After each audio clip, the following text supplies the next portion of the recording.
The sun doesn't choose its children. It simply burns, and whoever stands beneath it either flourishes or withers. But what happens when the sun itself fathers a child, and that child is thrown away before his first sunrise?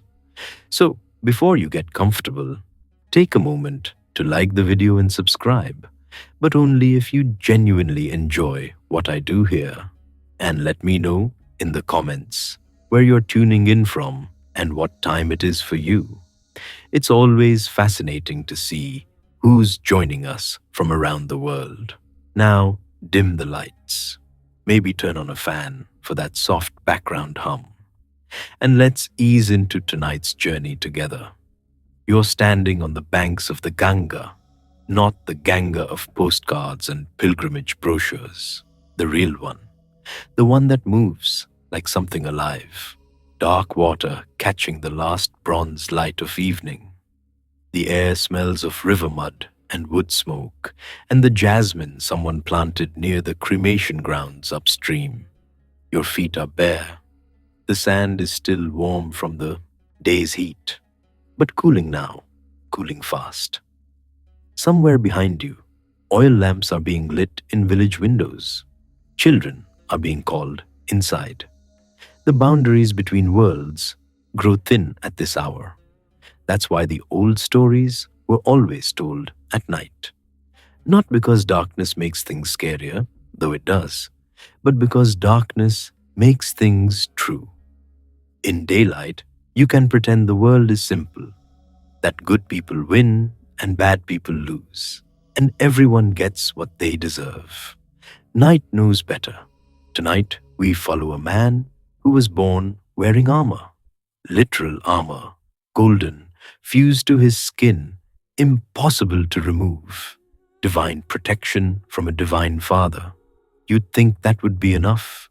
You'd think being the son of the sun god would open certain doors. You'd be wrong.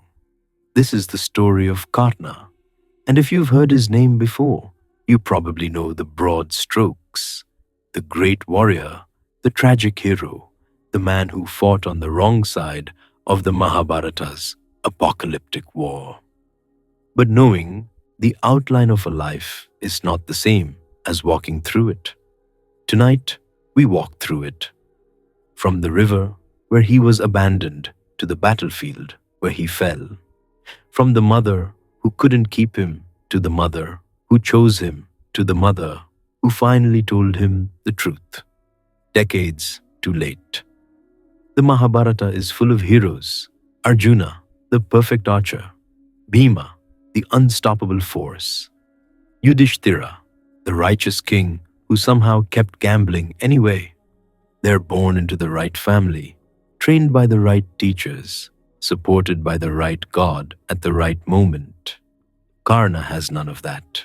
Or rather, he has all of it, hidden, stolen, locked away by circumstances he didn't create and choices he didn't make. He's the rightful eldest Pandava, which means he should be king. He's the son of Surya, which means he should be untouchable. He's born with divine armor, which means he should be unkillable. Instead, he's raised as a charioteer's son, which, in the brutal hierarchy of ancient India, means he's nobody, less than nobody. He's the kid who isn't allowed to train with the princes, the young man who has to lie about his caste just to learn the weapons he was born to wield, the warrior who walks into a tournament and performs miracles and gets asked, before anyone will acknowledge his skill, to prove he deserves to be there. Imagine that. Imagine being extraordinary in a world that keeps demanding your paperwork. The curses come later. We'll get to those. A guru who discovers the lie and ensures Karna's knowledge will fail him at the worst possible moment. A grieving father whose cow Karna accidentally kills, who ensures Karna's chariot will betray him when he needs it most. Two curses circling like vultures, waiting for the same afternoon on the same battlefield. But the curses aren't the tragedy. The tragedy is simpler than that. The tragedy is that Karna knows. By the end, he knows everything. Who his mother really is, who his brothers really are, that he's fighting for the wrong side against his own blood. Krishna himself comes to Karna's tent the night before the war begins and offers him the throne, the actual throne, the Pandavas as his brothers, Draupadi as his wife.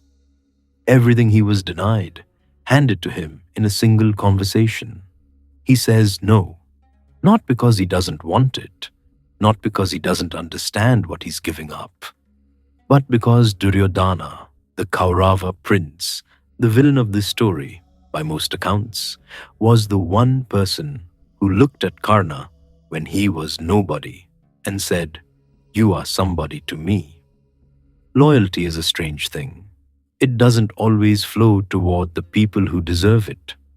Sometimes it flows toward the people who showed up first. So tonight, we follow a soul who carried the sun in his chest and sorrow in his shadow. A man who was too noble for the side he chose and too loyal to choose differently. A son who was thrown away. A warrior who was cursed. A brother who was never told. The Ganga moves beside you now, dark and patient. The same river that carried a basket downstream 5,000 years ago. The same river that will receive the funeral offerings when this story ends. Close your eyes. Feel the sand beneath you cooling. Feel the weight of the day releasing from your shoulders, your chest, your jaw. You don't have to hold anything tonight. You don't have to fix anything. You're just here to witness. The water moves, the stars emerge, and somewhere upstream, a girl who isn't ready to be a mother is waterproofing a basket with trembling hands. Let's begin. The palace of Kunti Bhoja sleeps behind her. You're standing at the edge of the Ganga in the last hour before dawn, and the cold is sharper than you expected. The kind of cold that finds the gaps in your clothes, the spaces between your ribs. Mist rises off the water like breath. The sky is that particular shade of gray that isn't quite night anymore, but refuses to admit it's morning. Kunti is 15 years old. You can see her from here, a shape at the water's edge, wrapped in a plain shawl she borrowed from a servant's quarters because her own clothes are too recognizable. Her feet are bare. The mud of the riverbank squeezes between her toes, cold and intimate. She's holding something against her chest, and she's shaking. Not from the cold, from everything else. The thing in her arms glows. It's faint. You might miss it if you weren't looking. A warmth that seems to come from inside the cloth wrappings, like embers banked for morning. The baby doesn't cry. He hasn't cried once since he was born, which is either a blessing or a curse, depending on how you think about it. His eyes, when they're open, are the color of honey held up to sunlight. He was born wearing armor, not metaphorically, not symbolically. Golden plates fused to his infant chest, earrings already hanging from ears too small to support them. The midwife, a village woman Kunti paid to keep silent, dropped him when she saw it, caught him before he hit the floor, but dropped him first. Some things are too impossible to hold on to without flinching.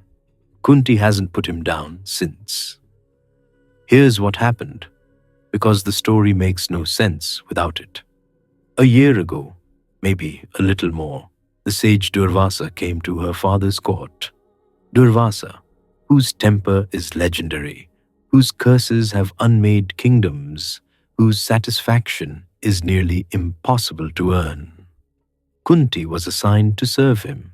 to bring his meals, clean his quarters, anticipate his needs before he knew he had them. She was 14. She was terrified. She was perfect. For an entire year, she managed the impossible, keeping Durvasa content. Every meal arrived at exactly the right temperature. Every request was fulfilled before he finished speaking it.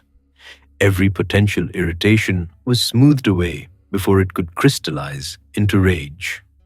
When he left, he gave her a gift, a mantra, 5 syllables that could summon any god to her side, compel them to give her a child. He presented it like a reward, like a prize for good service. He didn't explain what she was supposed to do with it. He didn't ask if she wanted it. He just handed her the power to reshape her life and walked away. She was 14. The smell of the river reaches you now, that particular mixture of mud and fish and green growing things and something older underneath. Holy water smells different than regular water. Or maybe that's just what people say because they need it to. Kunti shifts the baby in her arms. Her muscles are screaming. She's been holding him for hours, afraid that if she sets him down, she won't be able to pick him up again. The basket sits at her feet, already prepared, waterproofed with pitch and lined with soft cloth. Big enough for an infant, just barely. She made it herself. 3 nights of work while the palace slept, her hands black with tar, her heart pounding every time a floorboard creaked. The servants think she's been ill. Her father thinks she's been praying. No one has seen her body change because she's been very, very careful about the draping of her clothes. No one knows. That's the thing that's breaking her. No one knows, and no one can ever know. And the proof of what she did is breathing against her chest with lungs that work perfectly, despite being 3 weeks old and born to an unmarried princess who was just curious. Just curious. That's all it was. She didn't really believe the mantra would work. Durvasa was powerful, yes, but this was impossible. You can't just say 5 words and summon a god. You can't just decide to test a gift and have it actually function. She said the words anyway. She was looking at the sun when she said them. You feel the moment before he appeared. A pressure change, like the air before a storm. The light in her chamber shifted from morning gold to something more. Something that had weight and intention. Something that was looking back at her. Surya, the sun god himself, standing in her room like he'd always been there, like the walls had been built around him rather than the other way around. His skin wasn't skin. It was light compressed into the shape of a man. His eyes were the color of noon. When he smiled, she felt warm all the way through to her bones. He told her she had summoned him. He told her the mantra was binding. He told her he would give her a son, and the son would be magnificent, and there was nothing either of them could do to stop it now. She begged him to leave. She explained she was unmarried, that this would destroy her, that she hadn't understood what she was doing. He listened. He was kind about it, which somehow made everything worse. But the mantra was the mantra. The rules were the rules.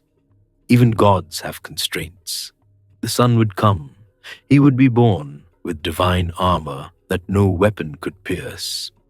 He would be born with earrings that would protect him as long as he wore them. He would be as radiant as his father, as gifted as any warrior who ever lived.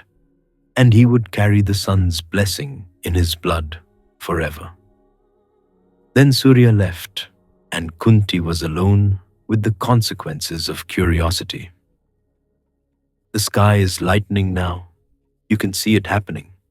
the grey developing texture, the first hints of color bleeding in from the east. She doesn't have much time. The servants will wake soon. The palace will stir. Someone will notice the princess is missing from her bed. She steps into the water. The cold is a physical shock. It climbs her ankles, her calves, her knees. The Ganga doesn't care that she's royal. The Ganga doesn't care that she's breaking.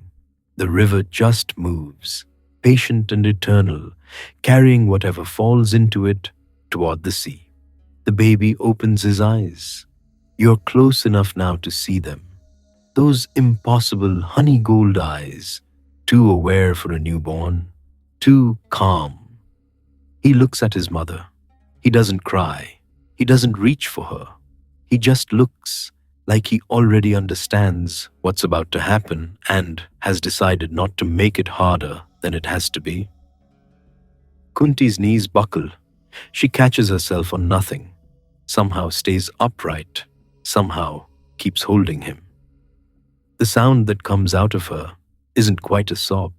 It's lower than that, more animal. The sound of something tearing that was never meant to tear. She whispers to him, "You can't hear the words from here. The river is too loud, the distance too great, but you can see her lips moving." She's telling him something, maybe his name, maybe an apology, maybe a promise she knows she can't keep. Maybe all three woven together into something that only makes sense to a mother holding a child she's about to lose. The basket floats. She tested it 3 times to make sure. Filled it with stones, the weight of an infant, set it in the shallows, watched it bob and steady. The pitch holds. The reeds she wove into the frame give it just enough buoyancy. It will carry him. It has to carry him. She lifts him away from her chest. The separation is physical pain. Her arms don't want to extend. Her hands don't want to open. Every part of her body is screaming that this is wrong, that mothers don't do this, that she should run back to the palace and confess everything and accept whatever punishment comes, because at least she'd still be holding him. But she knows what the punishment would be. Not for her, for him, the bastard son of an unmarried princess, born wearing inexplicable armor, glowing faintly gold, in a court full of people who would see him as a threat or a scandal, or both. He would be hidden away. He would be killed quietly.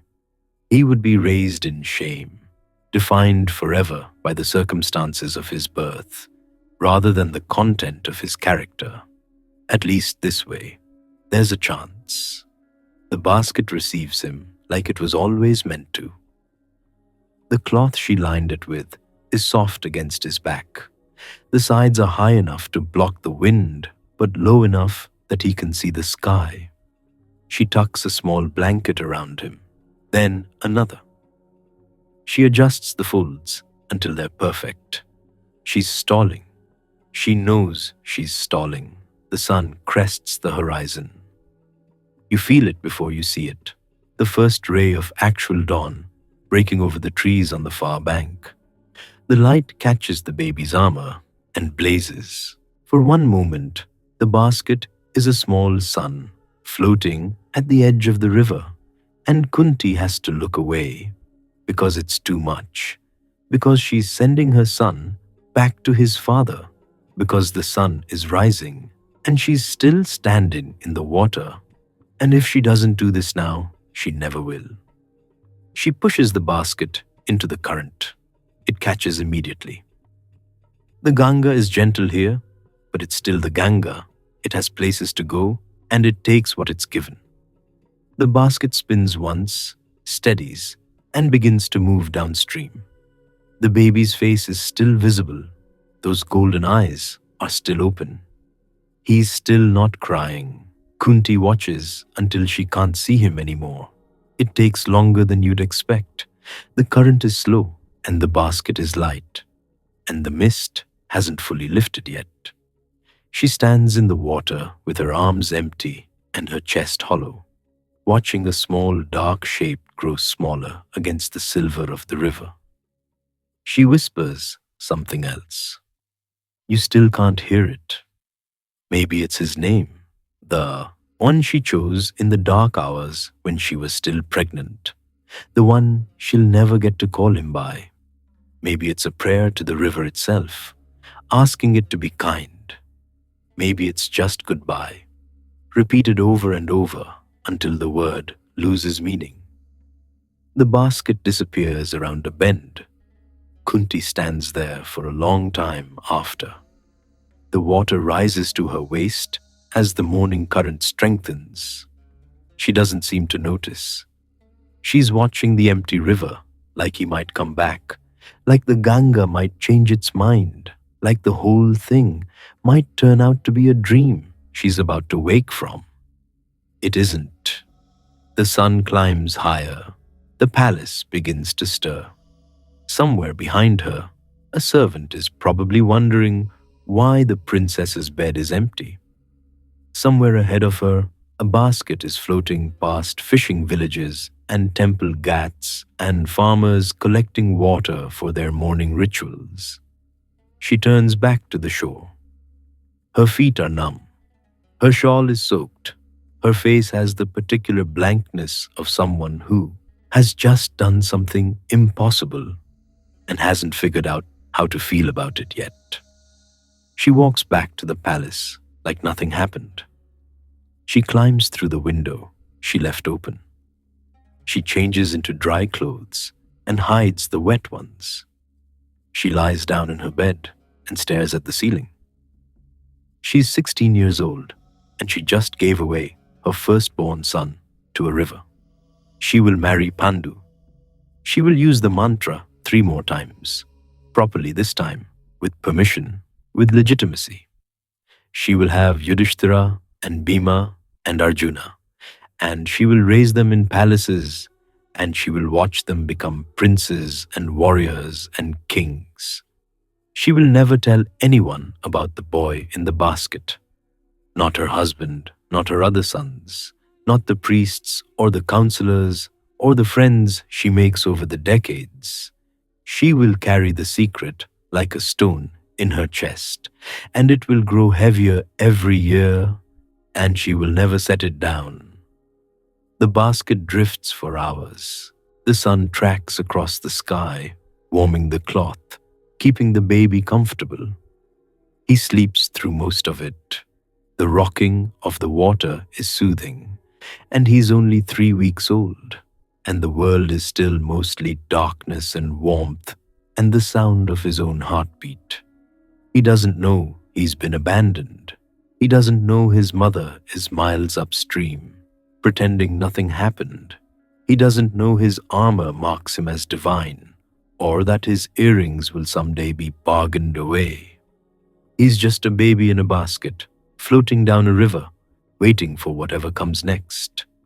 The current carries him past temples where priests are chanting morning prayers, past villages where women are washing clothes on the ghats, past children playing in the shallows who point at the strange floating thing but don't wade out to investigate, past fishermen who see the basket and assume it's debris or someone else's problem or both.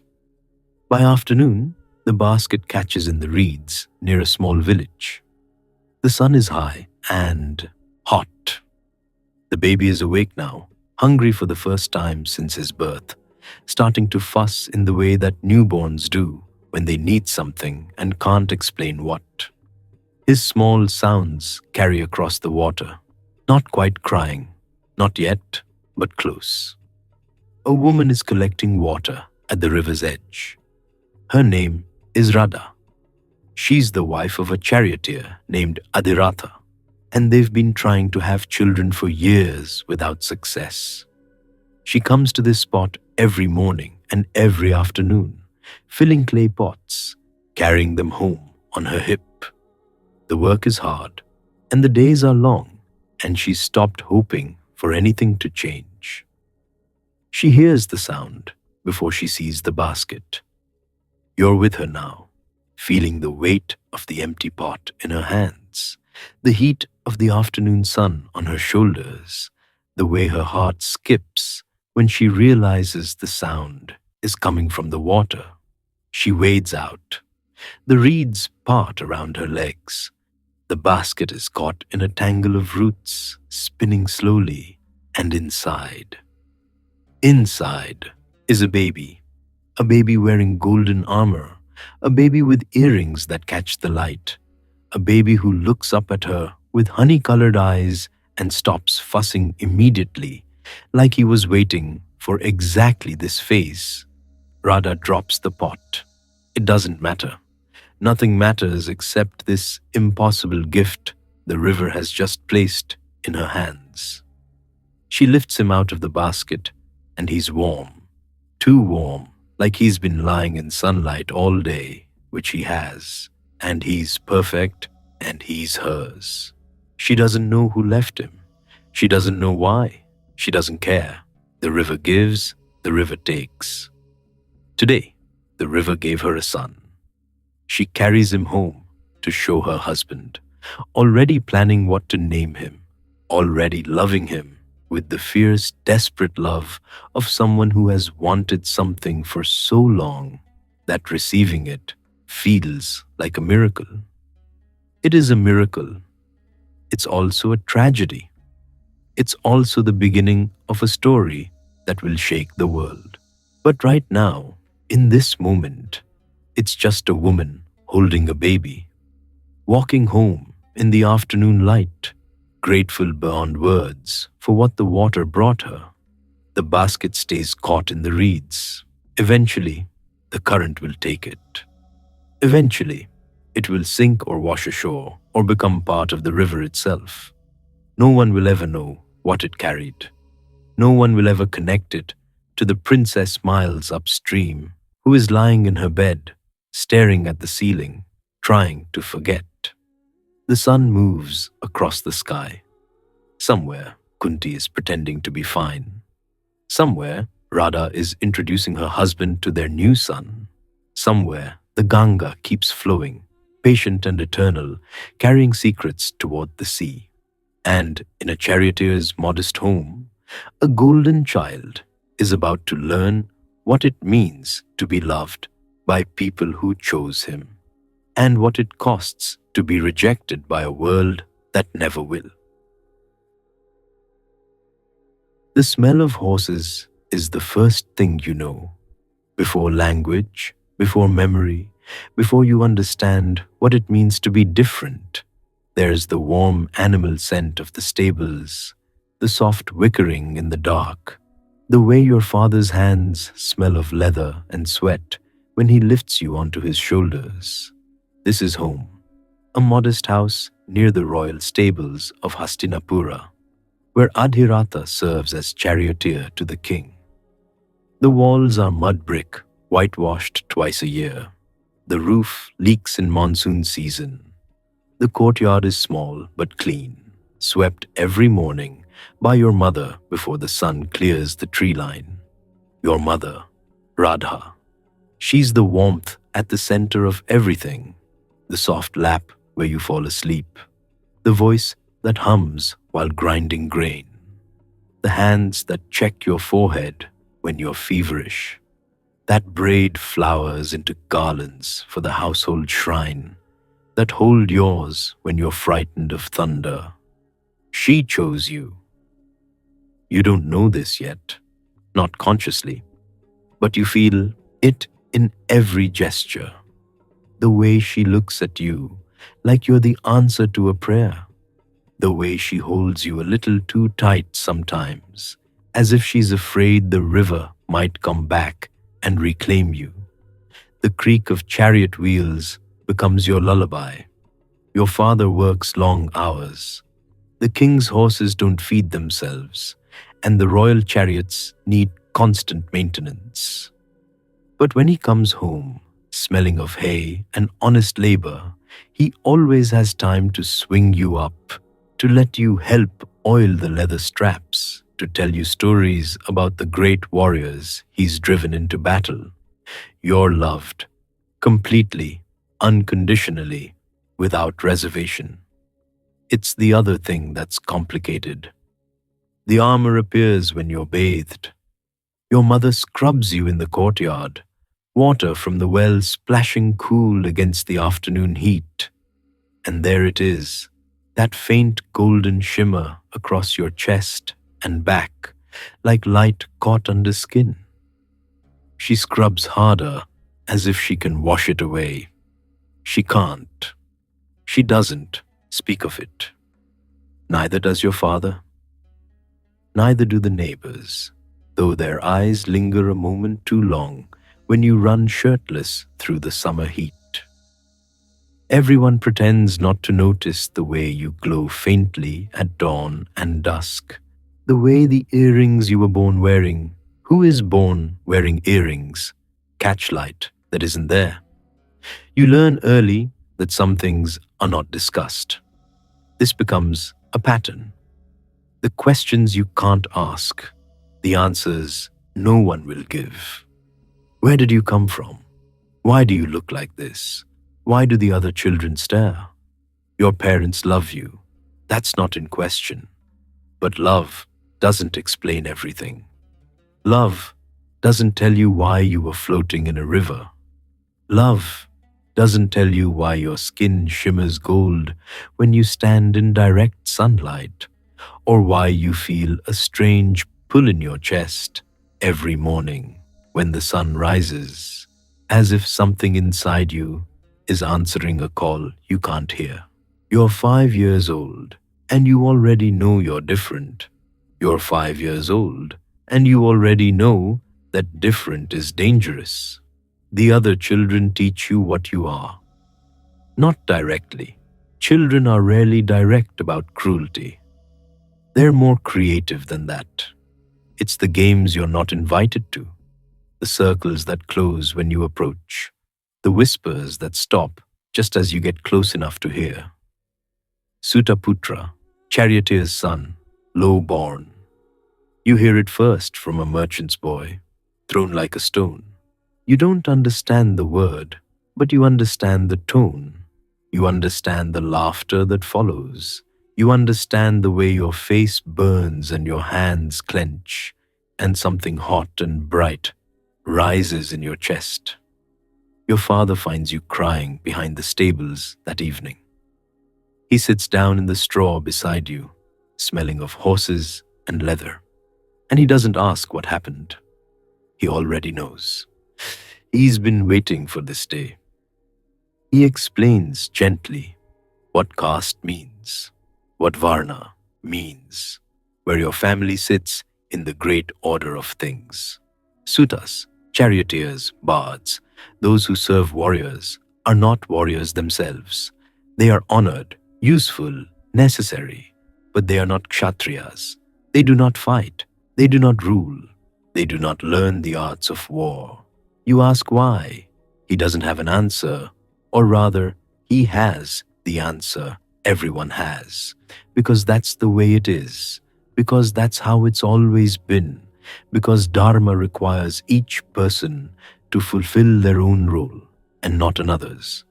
The potter makes pots, the priest performs rituals, the warrior fights, the charioteer drives. You ask what happens if someone wants to do something different. Your father is quiet for a long time. Then he says something you'll remember for the rest of your life. He tells you that wanting is the easy part. The world doesn't care what you want. The world cares what you are. You're 7 years old. You don't believe him. The bow finds you, not the other way around. You're helping your father repair a broken chariot axle when one of the younger stable boys comes running, breathless, terrified. A snake in the hay storage, the biggest snake anyone's ever seen. The adults panic. Snakes near horses are dangerous. A spooked horse can break its own legs, destroy equipment, kill handlers. Someone runs for a weapon. Someone else suggests fire. The chaos builds. You pick up a broken spoke from the chariot wheel. It's the length of your arm, curved slightly, with a crack running down the middle. Without thinking, without understanding what you're doing, you pull a piece of twine from the repair supplies and string it. The snake is coiled in the corner of the hay storage, hood spread, ready to strike. You can see it through the doorway. Everyone is shouting at you to get back.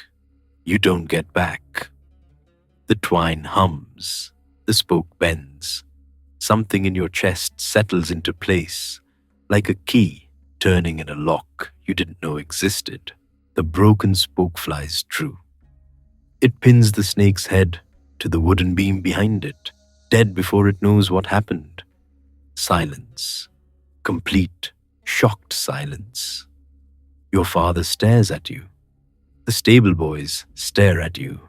You stare at your own hands, which are trembling now, which feel like they belong to someone else, which just did something that Charioteer's sons are not supposed to be able to do. No one taught you that. No one could have taught you that.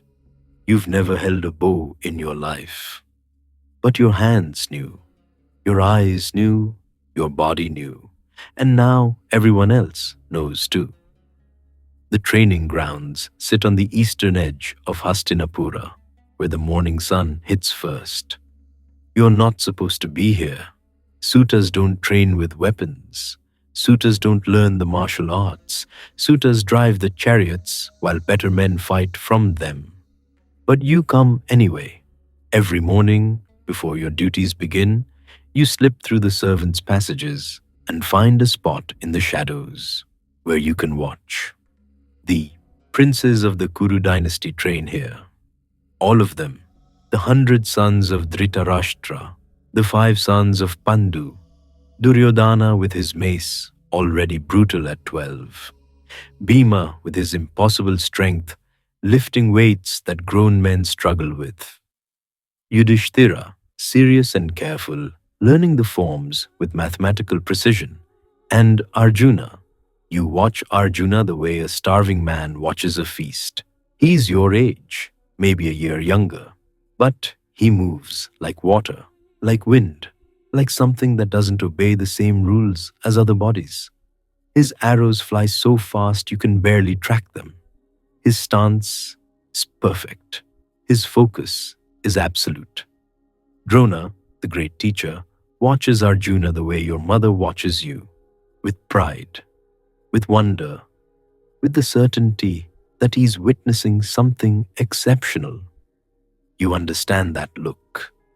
You've seen it in the mirror, in your own eyes, when you practice in secret with the crude bow you've made from a bent branch and salvaged string. You're good. You know you're good. Maybe better than good. But Arjuna has Drona. Arjuna has the training grounds, the royal armory, the accumulated wisdom of generations of warriors. Arjuna has permission. You have a bent stick and stolen hours, and a hunger that burns so hot you can barely breathe.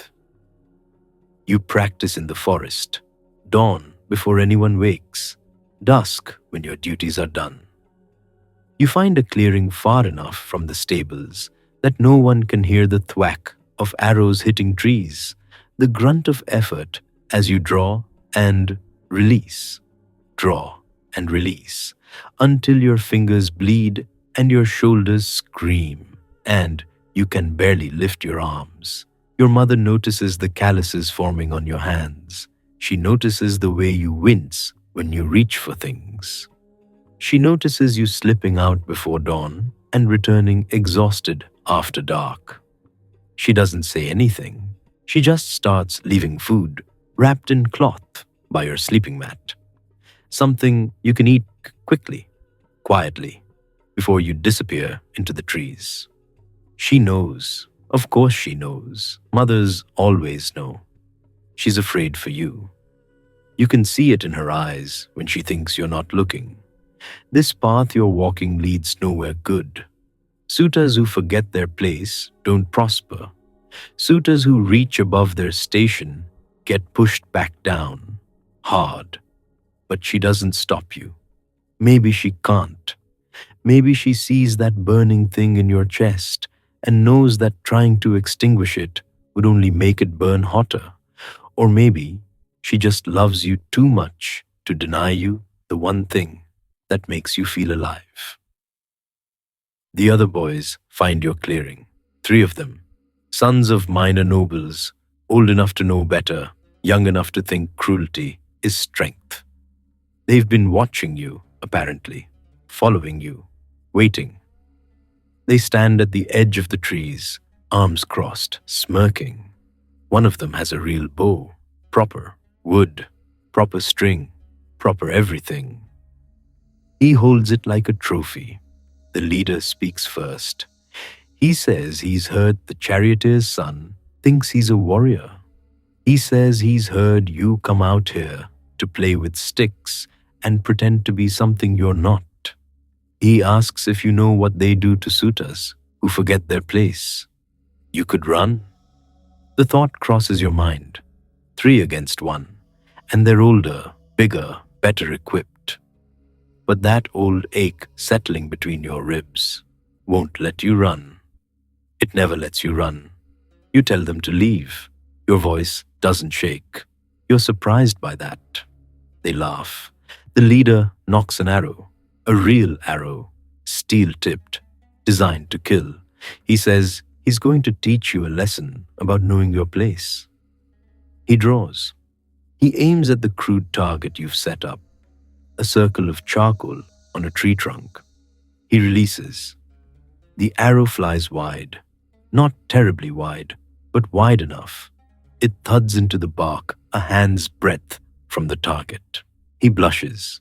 His friends shift uncomfortably. This was supposed to be a humiliation, and suddenly, he's the one who looks foolish. You pick up your bent stick bow, your salvaged arrows with their fire-hardened points. You don't say anything. 3 arrows, 3 releases, each one inside the charcoal circle. The last one splits the noble boy's arrow where it's stuck in the bark. The silence stretches. The leader's face goes through several colors: red, white, red again. He tells you this isn't over. He tells you that skill doesn't matter when you're nobody. He tells you that you can hit every target in the world and still be nothing but a charioteer's son. And that's all you'll ever be. Then they leave. You stand in the clearing as the light fades, your hands still trembling, your heart still pounding. You should feel victorious. You just proved you're better than them. But the leader was right, wasn't he? Skill doesn't matter. Birth matters, caste matters, permission matters, and you have none of those things. The questions grow heavier. You're 13 now, nearly a man by the standards of your time. Your body has stretched into something lean and strong. Your aim has become supernatural. You can hit a flying bird at distances that make grown hunters shake their heads in disbelief. And still, no one will teach you. You've tried. The weapons masters in Hastinapura won't even let you through their doors. The wandering teachers who pass through town ask about your lineage before they ask about your skill, and the conversation always ends the same way. Your father has tried too, in his quiet way. He's asked favors of the nobles he serves, called in debts, begged when necessary. The answer is always no. The Dharma is clear, they tell him. Each person has their role. Each caste has its duties. A suitor learning warrior arts would upset the cosmic order, would offend the gods, would bring chaos to a world that depends on everyone knowing their place. You're starting to understand something that will shape the rest of your life. The rules aren't designed to be fair. They're designed to keep the people on top, and the people on the bottom grateful for what little they have. Your parents are good people, loving people. They've given you everything they could, but they can't give you what you need. They can't give you permission to become what you already are. The decision comes quietly. You're lying awake on your sleeping mat, listening to your parents breathe in the next room. The house smells of the dinner your mother cooked. Simple food, made with love, never quite enough. Through the window, you can see stars wheeling in their eternal patterns, indifferent to the struggles of one boy in one small house, in one corner of a vast kingdom. You think about Arjuna, about Drona, about the training grounds where princes learn secrets that will never be shared with you. You think about the noble son and his missed shot, about the way his face twisted when you proved yourself better than him, about how it didn't matter, not even a little, because skill means nothing without permission. You think about your mother's worried eyes, your father's quiet resignation, the way they've accepted their place in the order of things, the way they expect you to accept it too. You think about the burning thing in your chest that has never, not once, accepted anything. And you make a decision. If the world won't let you become what you are, you'll have to lie to it. You'll have to find a teacher who doesn't know your caste, doesn't know your family, doesn't know anything about you, except that you want to learn. You'll have to become someone else. The thought should frighten you. Lying about your birth is dangerous, not just socially, but spiritually. The consequences of such deception could follow you through this life and into the next. But what's the alternative? Accept that you'll never be more than what you were born. Drive chariots for men who can't shoot half as well as you. Watch from the shadows while lesser archers earn glory that should be yours? No. The burning thing in your chest says no, has always said no, will always say no. You'll find a teacher. You'll learn everything they can teach you. And if you have to lie about who you are to do it, well, maybe the lie is closer to the truth than the truth is. Maybe a charioteer's son is what the world sees.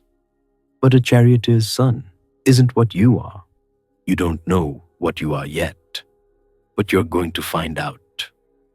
You leave before dawn. Your mother is awake. Of course she's awake. She's sitting in the doorway, wrapped in a shawl against the pre-morning chill, and she doesn't look surprised to see the pack on your shoulder. She asks where you're going. You tell her the truth, or part of it. You're going to find a teacher. You're going to learn what you need to learn. You don't know how long you'll be gone. She nods. Her eyes are wet, but she doesn't cry. She's stronger than that. She's always been stronger than that. She tells you to be careful. She tells you to remember who you are.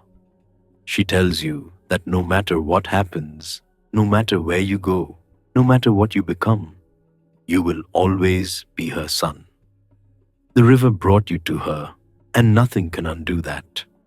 Nothing can take away the years of love, the lullabies, the scraped knees bandaged, and the nightmares soothed. You will always have a home here, she says. You will always have a mother who chose you. You hug her for a long time. She smells of cooking fires and jasmine oil and something indefinably like safety. You try to memorize it. Your father appears in the doorway. He looks older than he should, worn down by years of service and the quiet grief of watching his son struggle against walls that will not move. He doesn't try to stop you. He just clasps your shoulder, looks into your eyes, and nods once. Be worthy, he tells you. Whatever you do, wherever you go, be worthy.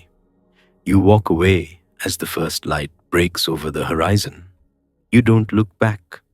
If you look back, you might not be able to leave. The road stretches before you, dusty and uncertain, leading to places you've never been. You have a name that isn't quite yours, a story that isn't quite true, and a hunger that drives you forward like wind at your back. You're looking for a teacher. You're looking for knowledge.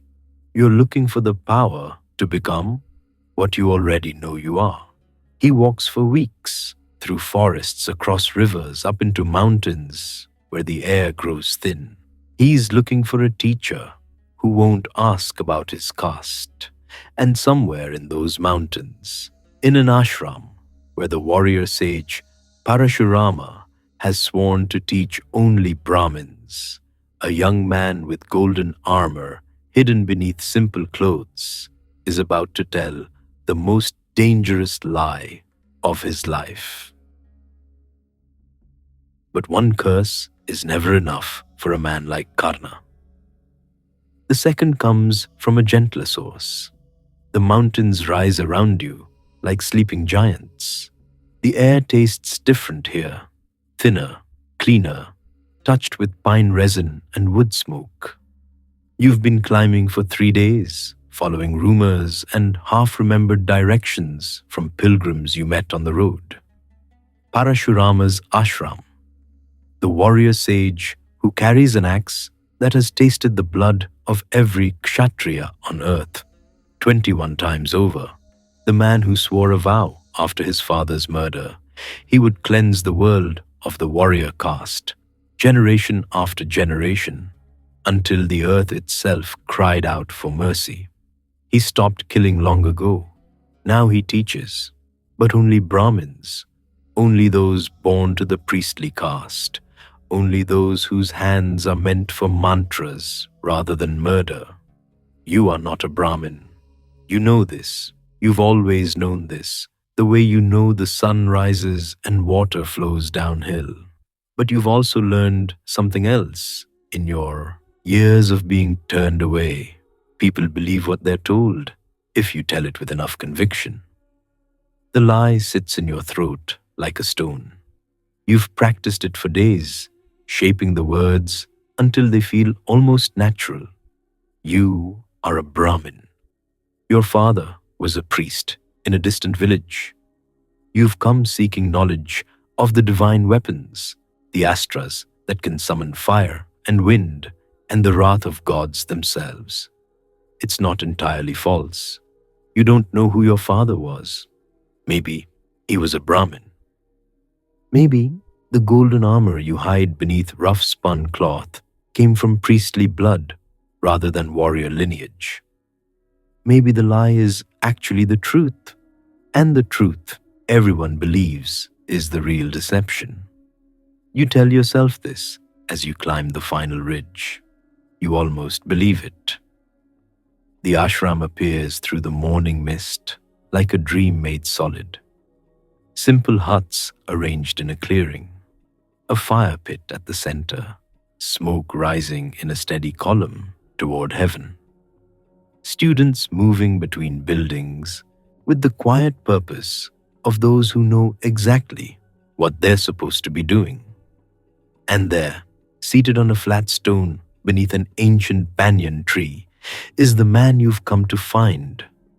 Parashurama looks like a grandfather who could split the world in half. His beard flows white and wild. His body, even at rest, carries the coiled tension of a warrior who has never truly stopped fighting. The axe leans against the stone beside him, its blade catching the morning light with a gleam that seems almost hungry. His eyes find you before you're halfway across the clearing. They're the color of storm clouds, and they miss nothing. You fall to your knees in the traditional posture of a student seeking instruction. Your forehead touches the cool earth. The smell of morning dew and crushed grass fills your nostrils. for a long moment. Nothing happens. You can feel his gaze on the back of your neck like the heat of a forge. Then he speaks. His voice is surprisingly gentle, the voice of a man who has burned through his rage and found something quieter on the other side. He asks who you are, where you come from, what caste you were born into. The lie flows out of you like water, smooth, practiced, almost true. He listens. He studies your face, your hands, the way you hold yourself. Something flickers in those storm cloud eyes. Doubt, perhaps, or recognition of something you can't name. Then he nods. Once, you may stay, he says. You may learn. You bow again, pressing your forehead to the earth, hiding the relief that floods through you like monsoon rain. The stone in your throat dissolves. The door has opened. You don't let yourself think about what happens when it closes. The training begins before dawn. You wake in darkness to the sound of conch shells, their low moan echoing off the mountain slopes. Around you, other students stir on their sleeping mats, young men with the soft hands and careful speech of Brahmin upbringing. They move with the easy confidence of those who belong here. You move with the desperate precision of someone who cannot afford to fail. The first hour is meditation. You sit cross-legged in the courtyard while the stars fade and the sky bleeds from black to gray to gold. Your breath flows in and out, steady as the tide. Your mind empties and fills, empties and fills. This part comes naturally. You've been practicing stillness since childhood, learning to be invisible, learning to endure. The second hour is physical training, running up mountain paths until your lungs burn, lifting stones until your muscles scream, holding warrior poses until sweat drips from your chin and pools beneath your feet. This part comes naturally too. Your body knows what to do. It has always known. The other students struggle. They're scholars, most of them. Men who came here for the prestige of studying under Parashurama, not for the brutal reality of his training. They gasp and stumble and sometimes weep with exhaustion. You don't stumble, you don't gasp. You run faster, lift more, hold longer, and you try, desperately, constantly, not to be noticed doing it, because a Brahmin shouldn't be this strong.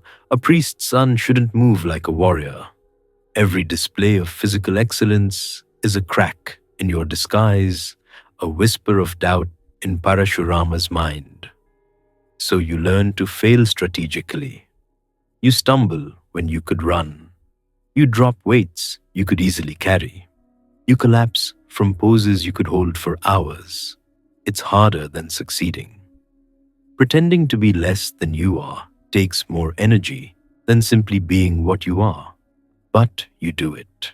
Day after day, month after month. You become the student who is good but not exceptional, talented but not suspicious. The lie hardens around you like armor. Some days, you almost forget it's there. The weapons training begins in the third month. You're standing in a clearing with 11 other students, each holding a practice bow carved from mountain ash. Parashurama walks among you, correcting grips, adjusting stances, his voice a steady rhythm of instruction. He reaches you, stops, studies the way you're holding the bow. His hand moves your elbow a fraction of an inch, tilts your chin up, adjusts the angle of your shoulders. Better, he says, much better. There's something in his voice, a note of surprise, perhaps, or satisfaction. You can't tell. The lesson continues. You lose arrow after arrow at targets made of straw and cloth. Your aim is perfect. You can feel it in your bones, the same way you've always felt it. The bow is an extension of your arm. The arrow is an extension of your will, but you miss, deliberately, consistently, just often enough to seem ordinary. The other students hit their targets with varying degrees of success. Some are terrible, some are adequate. None of them have the gift that burns in your chest like a second heart. When the lesson ends, Parashurama calls you aside. Your stomach drops. He knows. He's figured it out. The lie is unraveling. But he only wants to show you a different grip. Something he says he noticed in your form, a potential he wants to develop. He spends an extra hour with you, just the two of you, working through techniques that the other students won't learn for months. You realize, with a shock that runs through you like lightning, that he likes you, that he sees something in you worth cultivating, that the man who killed every Kshatriya on earth 21 times has taken a special interest in your education. The irony would be funny if it weren't so terrifying. Years pass. The seasons turn like pages in a book you can't put down. You learn the mantras, the sacred syllables that unlock the power of the divine weapons. Each astra has its own invocation, its own secret name, its own price. The Agneyastra summons fire that burns even in water. The Varunastra calls floods from empty skies. The Vayavastra commands winds that can scatter armies like leaves. And the Brahmastra, the weapon of last resort. The astra that cannot miss, cannot be stopped, cannot be survived. Parashurama teaches it only to his most trusted students, and even then, only the theory. The actual invocation is too dangerous for practice. You learn it anyway. You memorize every syllable, every gesture, every breath. The knowledge settles into your bones like sediment, layer upon layer, building something powerful enough to shake the world. Parashurama watches you absorb it all with an expression you can't quite read. Pride, certainly. Satisfaction in a student who exceeds expectations. But something else too. Something that looks almost like recognition. He never asks about the golden armor you hide beneath your robes. He never questions why your hands are calloused in ways that Brahmin hands shouldn't be. He never wonders why you move like a warrior, think like a warrior, breathe like a warrior. Maybe he doesn't want to know. Maybe the truth would require him to do something he doesn't want to do. Or maybe, and this thought keeps you awake some nights, maybe he already knows and he's teaching you anyway. Maybe he sees something in you that transcends caste, transcends birth, transcends the rigid categories that have shaped your entire life. You want to believe this. You want to believe it so badly it hurts, but you never ask. Some truths are too dangerous to confirm. The afternoon that changes everything begins like any other. The sun hangs heavy in a sky the color of hammered bronze. Heat shimmers off the rocks. The other students have retreated to the shade of their huts, but Parashurama wanted to review the Brahmastra invocation one more time. Just the two of you, in a clearing at the edge of the ashram. The lesson goes well. Your pronunciation is flawless. Your gestures are precise. The power hums beneath your skin, waiting to be released. Parashurama nods, satisfied. He looks tired. He's been teaching for hours, and even warriors grow weary. He settles onto a flat rock, leaning back against a tree trunk. His eyes drift closed. "Rest a moment," he says. "The afternoon is too hot for more practice." You sit beside him, cross-legged on the warm earth. The clearing is quiet, except for the drone of insects and the distant call of birds. A breeze stirs the leaves above you, carrying the scent of pine and wildflowers. Parashurama's breathing slows. His head tips sideways, coming to rest against your shoulder. Then, gradually, it slides down until it's pillowed on your thigh. He's asleep, the warrior sage who killed kings and conquered kingdoms, sleeping in your lap like a child. You don't move, you barely breathe. The weight of his head is warm and solid, the weight of trust you haven't earned. The insects drone on, the sun crawls across the sky. Your legs begin to tingle, then ache, then go numb. Still, you don't move. The pain starts small, a pinch, really, a minor irritation on your thigh, somewhere beneath the fabric of your robe. You assume it's a pebble or a twig or the edge of a root pressing into your flesh. Then it gets worse, sharp now, insistent. Something is biting you. No, something is boring into you. You can feel it moving beneath your skin, carving a tunnel through muscle and sinew. An insect, a beetle maybe, or some kind of burrowing worm. The forests here are full of creatures you've never seen, animals that exist nowhere else on earth. The pain intensifies. It pulses in time with your heartbeat, hot, sharp, relentless. It feels less like a bite and more like a carpenter driving a nail into your thigh. Inch by slow inch, you could move. You could shift your weight, disturb the creature, make it stop.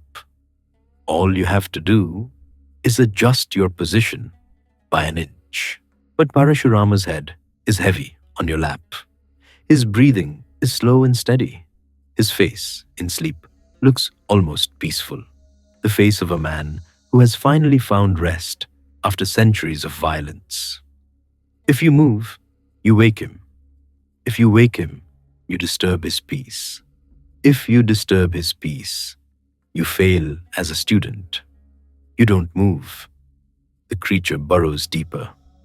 You can feel blood now, warm and wet, soaking through your robe.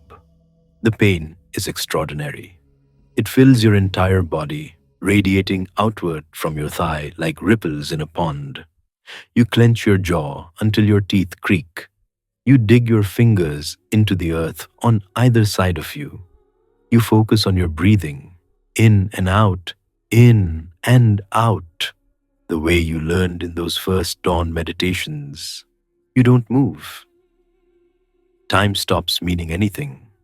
There is only the pain and the weight of his head and the choice you keep making, moment after moment. The blood pools beneath you. You can feel it spreading, warm against your skin, soaking into the earth. The creature is still moving, still carving its path through your flesh. You think about your mother, Radha, who chose you when no one else would. You think about her hands, gentle on your forehead when you were sick. Her voice, soft in the darkness when you couldn't sleep. Be worthy, your father said. Whatever you do, wherever you go, be worthy. Is this worthy? Suffering in silence for a man who would despise you if he knew the truth. Bleeding for a teacher who took you in under false pretenses. You don't know. You can't think clearly enough to know. All you know is that you cannot move. You cannot disturb his rest. You cannot be the student who failed at something as simple as sitting still. The pain crests like a wave, and you ride it without drowning. Parashurama wakes slowly, his eyes open, unfocused at first, then sharpening as consciousness returns. He stretches, yawns, begins to sit up, and stops. His hand has touched your thigh. His fingers come away red. He looks at the blood, looks at your face, looks at the creature still embedded in your flesh, its body visible now through the torn fabric of your robe. His expression changes. Something shifts behind his eyes, some calculation you can't follow. He asks how long you sat there, how long you let the creature burrow into you rather than disturb his sleep. You tell him, Your voice is steady despite the pain, despite the fear that's beginning to bloom in your chest. He's silent for a long moment. When he speaks again, his voice is different, harder, colder. No Brahmin, he says, could endure such pain. The words fall between you like stones dropped into still water. Only a kshatriya, he continues, only a warrior, trained from birth to ignore the body's weakness, only someone who has spent years learning to suffer in silence. You don't deny it. There's no point anymore. The blood on his hands is proof enough. He asks who you really are, what caste you were actually born into. You tell him the truth, all of it. The basket on the river, the charioteer who raised you, the armor you were born wearing, the lie you told to gain entrance to his ashram. You leave out only one thing. You don't know what you are. You've never known. The armor suggests kshatriya, or maybe something more. But you have no proof, no lineage, no name except the one your adoptive parents gave you. Parashurama listens. His face is unreadable. When you finish, he stands, walks a few paces away, stares out at the mountains for a long, terrible moment. Then he turns back. The curse comes without warning. His voice is calm, almost gentle. He tells you that he cannot take back the knowledge he's given you. The mantras are in your mind now. The astras are part of your soul. He cannot unmake what he has made, but he can limit it. He can ensure that when you need your weapons most, in the moment of your greatest crisis, when your life hangs by a thread, the knowledge will fail you. The mantras will dissolve from your memory like morning mist. The power will drain from your hands like water through sand. You will have everything he taught you, and in the moment it matters most, you will have nothing. The words settle over you like a shroud. You feel their weight pressing down on your shoulders, your chest, your heart. You want to argue, you want to explain, you want to tell him that you didn't lie out of malice.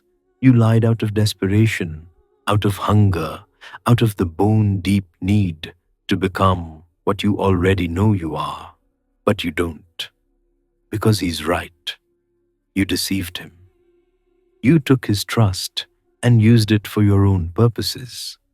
Whatever your reasons, whatever your justifications, the betrayal is real. You bow your head, you accept the curse. Parashurama watches you for a moment longer. Something flickers in his eyes. Regret, perhaps, or the ghost of affection he can't quite extinguish. Then he tells you to leave. To take what you've learned and go. To never return to his ashram. You gather your few belongings. The other students watch from their doorways, whispering among themselves. They don't know what happened, but they know something has changed. You walk out of the clearing where you spent years of your life. You don't look back. The mountain path stretches before you, winding down toward the world you left behind. The wound in your thigh throbs with every step, a reminder of the afternoon that ended everything. You carry the knowledge of the divine weapons in your mind. The Agnayastra, the Varunastra, the Vayavastra, the terrible, beautiful Brahmastra.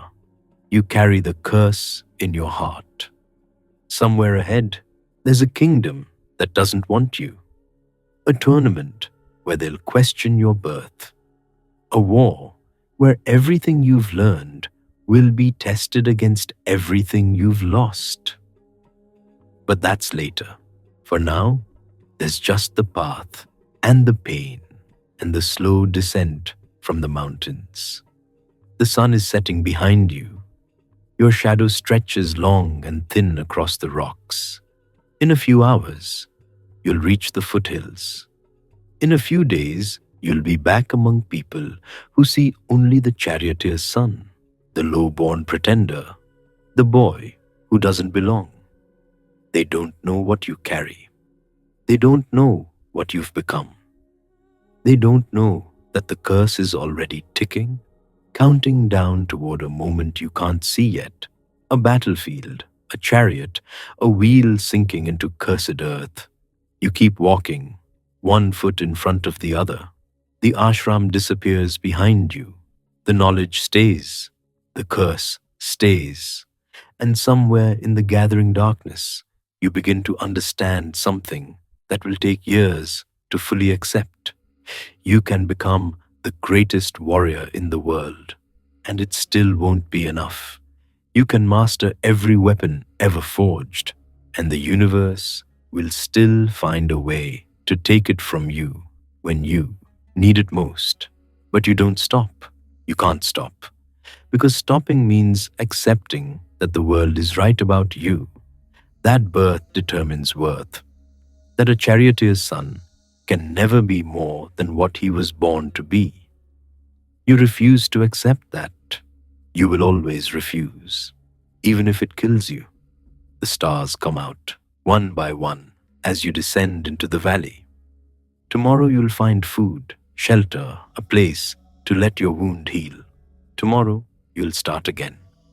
Tonight, you walk. The weight of two curses settles onto your shoulders like a cloak made of iron. You feel it with every step, every breath. But here's the thing about carrying weight.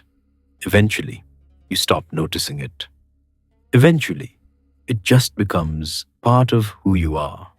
You're still walking when the first light of dawn touches the eastern horizon. The world spreads out before you, forests and rivers and kingdoms waiting to be conquered. You have nothing except your training, your curses, and the unshakable conviction that you were meant for more than this. It will have to be enough. Years pass. Karna returns to the world of men, and the world of men is about to teach him one more lesson. The forest clearing sits at the edge of twilight, that soft hour when the day releases its grip and shadows begin their slow conquest. You've been here since midday, practicing the forms Parashurama taught you, feeling the bow become an extension of your arm, your breath, your intention. The air smells of crushed grass and approaching rain. Somewhere beyond the tree line, birds are settling into their evening arguments. Your muscles ache in that satisfying way that comes from honest work, from hours of repetition, until the body stops thinking and simply knows. This has become your ritual in the months since leaving the ashram. Find a clearing, practice until dark, sleep under stars that don't care about curses or caste. Wake, repeat. The wound on your thigh has healed into a scar you'll carry forever. A reminder of what silence costs. A reminder of what loyalty means when tested. Against flesh and blood, you notch another arrow. Draw. Feel the tension sink through the bowstring into your shoulders. The target, a knot in a distant tree, waits patiently for what's coming. Release. The arrow flies true. It always flies true now. That's the one gift the curse can't take from you. The weapons may fail when you need them most, but the skill remains. The countless hours of practice, the muscle memory carved into your bones, the instinct that turns thought into action faster than conscious mind can follow. You've become what you set out to become, a warrior without equal. You just can't tell anyone how you got here. The evening deepens. Purple bleeds into the sky's edges.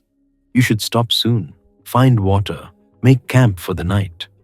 But there's something settling about the rhythm of draw and release, draw and release. Something that keeps the questions quiet. Questions like, what now? You can't return to Parashurama. You can't claim Kshatriya status. You can't go home to Adirata and Radha and pretend the years in the mountains never happened. Pretend you don't know things that would mark you as either liar or outcast. You exist in a space between identities, too trained to be a charioteer's son, too cursed to be what you trained to become. Draw, release. The arrow splits the previous one down the center. Even alone in a forest clearing, you can't help showing off. Movement in the underbrush. Your ears catch it before your eyes. A rustling, something large, pushing through the dense growth at the clearing's edge. The sound of an animal that doesn't know it's being watched. Your hands move without conscious thought. Arrow notched, bow drawn, eyes tracking the disturbance in the bushes, calculating angle and distance and the likely path of whatever's hiding there. Wild boar, probably. They're common in these forests, and they make that exact sound when foraging, that heavy, careless push through vegetation. Good eating, if you can bring one down clean. And you haven't had meat in days. The bushes shake again. You see a flash of movement, dark against the deepening shadows. Your fingers release. The arrow flies, and then comes a sound that will echo through your nightmares for the rest of your life.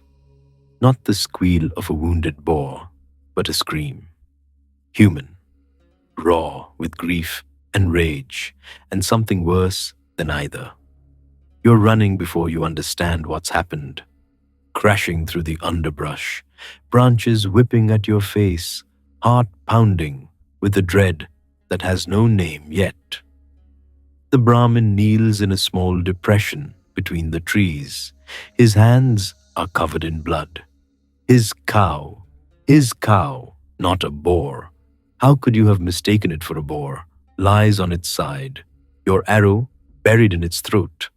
The animal's eyes are already glazing, its breath coming in wet, labored gasps that grow weaker as you watch.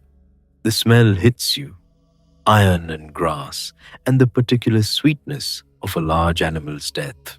Your stomach turns. You fall to your knees, not from choice. Your legs simply stop working.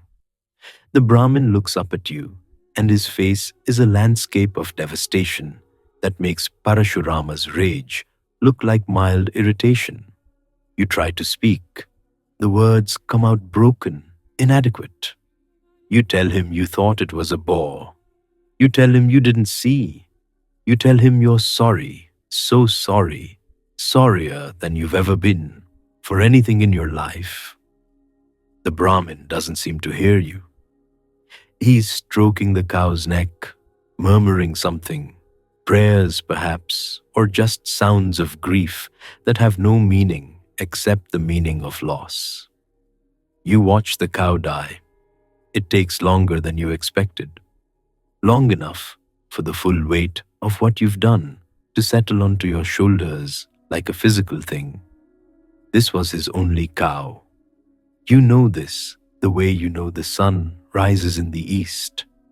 You can see it in the patches on his dhoti, the thinness of his frame, the desperate love in his hands as he touches the animal's cooling hide.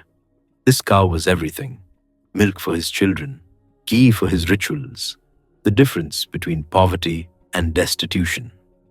You offer him gold. You have some, not much, but some, saved from your travels.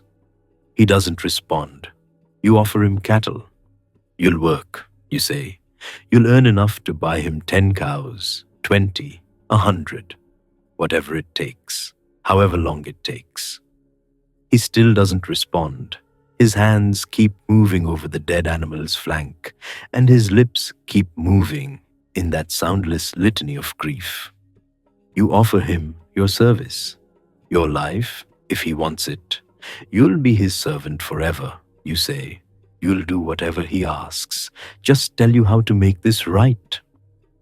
Finally, he looks at you. The twilight has deepened enough that you can barely see his face, but you can feel his eyes. They're not angry anymore. They're something worse. They're certain. When he speaks, his voice is calm, terribly calm, the calm of a man who has moved past rage into something older and colder. He tells you that you have taken from him the one thing that cannot be replaced. Not the cow.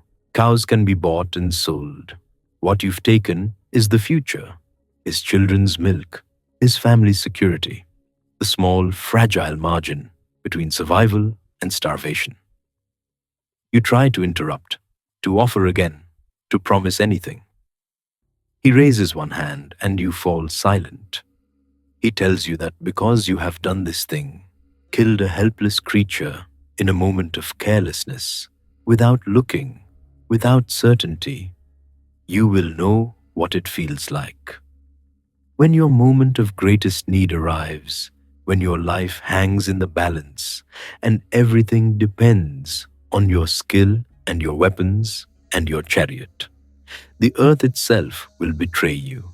Your wheel will sink into the ground as if swallowed, and you will die helpless, just as his cow died helpless, struck down by someone who didn't bother to look at what he was shooting.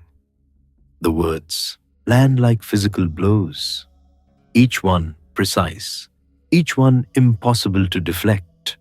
You want to argue. You want to point out that you offered compensation, that you didn't mean to do it, that surely intention counts for something in the cosmic accounting of justice. But you've heard a curse before.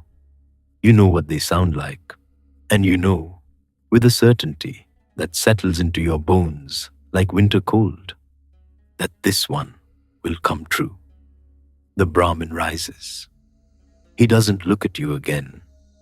He walks into the gathering darkness without his cow, without his future, carrying only the satisfaction of knowing that someday, somehow, the universe will balance the scales. You stay kneeling in the clearing for a long time. The stars come out, the same stars that watched you walk away from Parashurama's ashram, the same stars that will watch you fight and struggle and strive for a place in a world that keeps finding new ways to tell you that you don't belong. 2 curses now. You count them like coins in an empty purse. Parashurama's curse. The divine weapons will fail when you need them most. The Brahmin's curse. The earth will swallow your chariot wheel at the crucial moment, both targeting the same instant, both waiting for the day when everything depends on you, being exactly what you've trained to be. It's almost elegant in a terrible way. The universe has constructed a trap with 2 jaws, and both will snap shut at once. You can see it now, playing out in some distant future.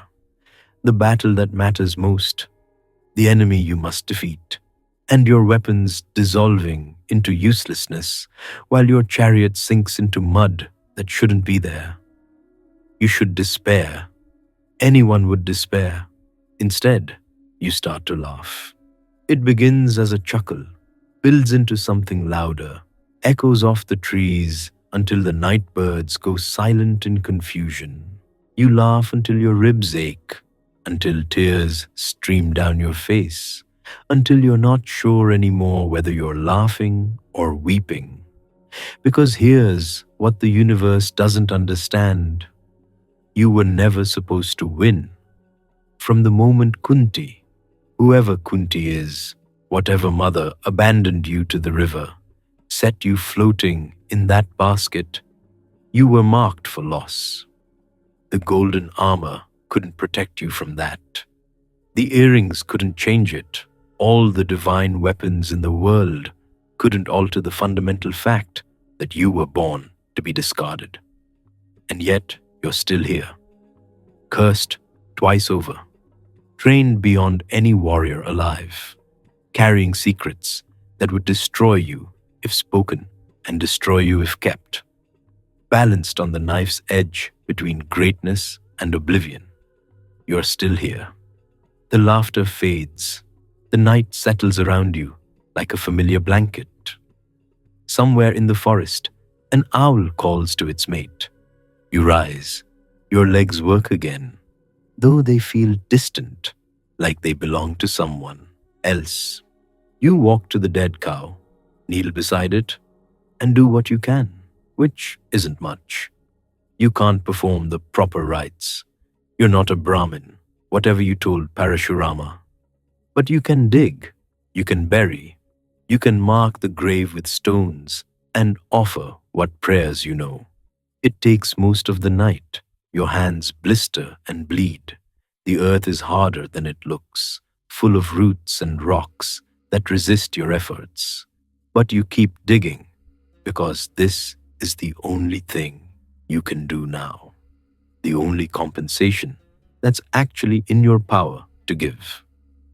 By dawn, the grave is finished, a mound of earth in a forest clearing, marked by a ring of white stones. Not much of a memorial, but it's something. You stand over it as the first light touches the treetops. Your body aches, your hands throb, your heart feels like it's been hollowed out and filled with sand. Two curses, one grave, and somewhere ahead, a future you can see clearly now. The battle, the failure, the fall. You should run from it. You should find some quiet corner of the world and live out your days in peace, avoiding conflict, avoiding the moment when both curses will come due. But that's not who you are. You are the boy who endured a boring insect rather than disturb his teacher's sleep. You are the archer who practices until his fingers bleed because being merely excellent has never been enough. You are the soul who was thrown away at birth and has spent every moment since proving that the world was wrong to discard you.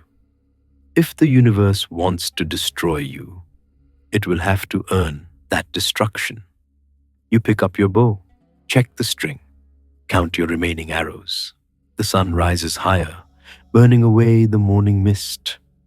Somewhere beyond these forests, there are kingdoms and kings and wars waiting to be fought. Somewhere out there is a stage large enough for what you've become. You don't know yet about the tournament at Hastinapura. You don't know about Duryodhana, who will see in you exactly what he needs.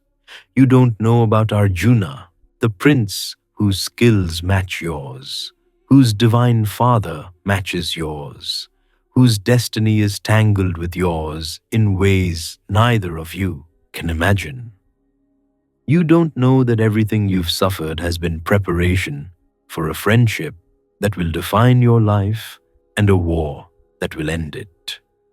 All you know is that you're still standing, still breathing, still carrying the weight of two curses and the unshakable conviction that you were meant for something more than this. The clearing holds its silence as you walk away. Behind you, the grave settles into the landscape, one more scar on a world full of them. Ahead of you, the forest opens onto a road. And roads, as you've learned, always lead somewhere. You start walking. From that day forward, Karna belongs to Duryodhana. Through every scheme, every insult, every step toward war. But that friendship hasn't happened yet. First, there must be a tournament. First, there must be a moment when the world sees what you've become. The road from the forest leads you to Hastinapura. You've heard stories about the capital, the white walls, the golden spires, the palace that rises like a mountain of carved stone above the Ganga's banks. The stories don't prepare you. Nothing prepares you for the first moment you see it shimmering in the heat haze, impossibly large, impossibly ancient, the seat of power for a dynasty that stretches back to the gods themselves. You're nobody here, a charioteer's son, carrying borrowed weapons and stolen knowledge. Two curses coiled in your chest like sleeping serpents. The armor you were born wearing, hidden beneath common cloth, because you learned early that visible divinity invites uncomfortable questions. But you've also learned something else in your years of wandering and training and surviving. Power recognizes power, and somewhere in that city of kings and princes, there are people who will see what you are. You just have to show them. The tournament is announced through every street and marketplace. The princes of the Kuru dynasty will display their martial skills before the assembled court. Drona's students, the finest warriors of their generation, will demonstrate what years of training under the legendary master have produced. You hear the proclamation read aloud in a crowded square. Bhima the mighty, Yudhishthira the righteous, Nakula and Sahadeva, the beautiful twins, and Arjuna, always Arjuna, the favored student, the chosen one, the prince, whose name is spoken with a kind of reverence usually reserved for the gods. Something tightens in your chest. You don't know this Arjuna, you've never seen him shoot, but you know what people say about him, that he is the finest archer of his generation, perhaps of any generation, that Drona loves him above all his other students, that his divine father is Indra himself, king of the heavens. Divine father, the phrase catches in your throat. You have a divine father too. Surya, the sun god, whose light you carry in your blood, whose armor you wear fused to your skin. But no one knows that. No one taught you because of that. You learned in secret, in shame, in the shadows, where charioteers' sons are supposed to remain. The anger rises. You let it. This tournament is open to warriors of noble birth. You are not of noble birth. You are the opposite of noble birth. You are the lowest rung of the warrior's ladder, the son of the man who drives the chariot, rather than the man who fights from it. But you are also the man who trained under Parashurama, the man who endured a boring insect eating through his thigh rather than disturb his master's sleep, the man who killed a Brahmin's cow and accepted the curse without flinching. You are, whether anyone knows it or not, one of the finest archers alive, and you are going to prove it. The arena fills with the scent of dust and marigolds. Incense burns at the corners, mixing with the sharper smell of horses and oiled leather. Thousands have gathered, nobles in their silks, merchants in their cottons, servants and soldiers and priests and children, all pressing toward the barriers to watch the princes perform. You stand at the edge of the crowd. You've dressed carefully, not rich enough to draw suspicion, not poor enough to be turned away. Just another young man come to watch the spectacle. Just another face in the sea of faces. The royal pavilion rises above the arena floor, draped in white and gold. You can see them up there, the blind king Dhritarashtra, guided to his seat by servants. The queen Gandhari, eyes bound in eternal sympathy with her husband. Bhishma, the grandfather of the dynasty, ancient and terrible, his white hair gleaming like snow on a mountain peak. And there, in the front row, a woman you've never seen before, older now, but still beautiful. Something about her face tugs at a memory you don't have. Kunti, mother of the Pandavas, though you don't know yet that she's your mother too. She's watching the arena floor with an intensity that seems almost painful. Her hands grip the railing, her lips move silently, prayers perhaps, or warnings, or simply the helpless murmuring of a mother watching her sons put themselves in danger. You don't know why you can't stop looking at her. You don't know why a familiar heat rises in your throat when you see her face. You turn away, focus on the arena, focus on what you came here to do. The drums begin. The sound hits you in the chest, a rhythmic thunder that silences the crowd and straightens every spine in the arena. This is how royalty announces itself. This is the heartbeat of empire. The princes enter. You see Bhima first, impossible to miss, built like a temple pillar, moving with the easy confidence of a man who knows he could tear the arena apart with his bare hands. Then the twins, Nakula and Sahadeva, beautiful and graceful, their movements synchronized as if they share one mind. Yudhishthira walks with the careful dignity of an eldest son, his face calm and serious. And then Arjuna, you feel your breath catch. You hate yourself for it, but you can't help it. He moves like water, like wind, like something that was born to fight and has never known a moment's doubt about it. The Gandiva bow rides his shoulder as if it were part of his body. His eyes sweep the crowd with a casual authority that says he already knows he's the best person here. He probably is. That's what makes it unbearable. The demonstrations begin. Bhima wrestles, throwing opponents twice his size with contemptuous ease. The twins display swordwork so precise it looks choreographed. Yudhishthira leads formations with tactical brilliance, but everyone is waiting for Arjuna. When he finally steps to the archery range, the crowd goes silent. Not quiet, silent. The kind of silence that happens when people stop breathing because they don't want to miss a single moment. He shoots. The arrows fly so fast, they blur. He hits targets at distances that should be impossible. He shoots while moving, while spinning, while blindfolded. He shoots multiple arrows that split in midair to strike multiple targets simultaneously. He calls out where each arrow will land before he releases it, and he is never wrong. The crowd erupts. The cheering shakes the arena walls. Flowers rain down from the stands, marigolds and jasmine and roses, burying the ground in color and fragrance. Arjuna accepts the adoration with practiced grace. He bows to the royal pavilion. He bows to his teacher Drona. He bows to the crowd. He is magnificent. He is everything you were born to be and were denied the chance to become.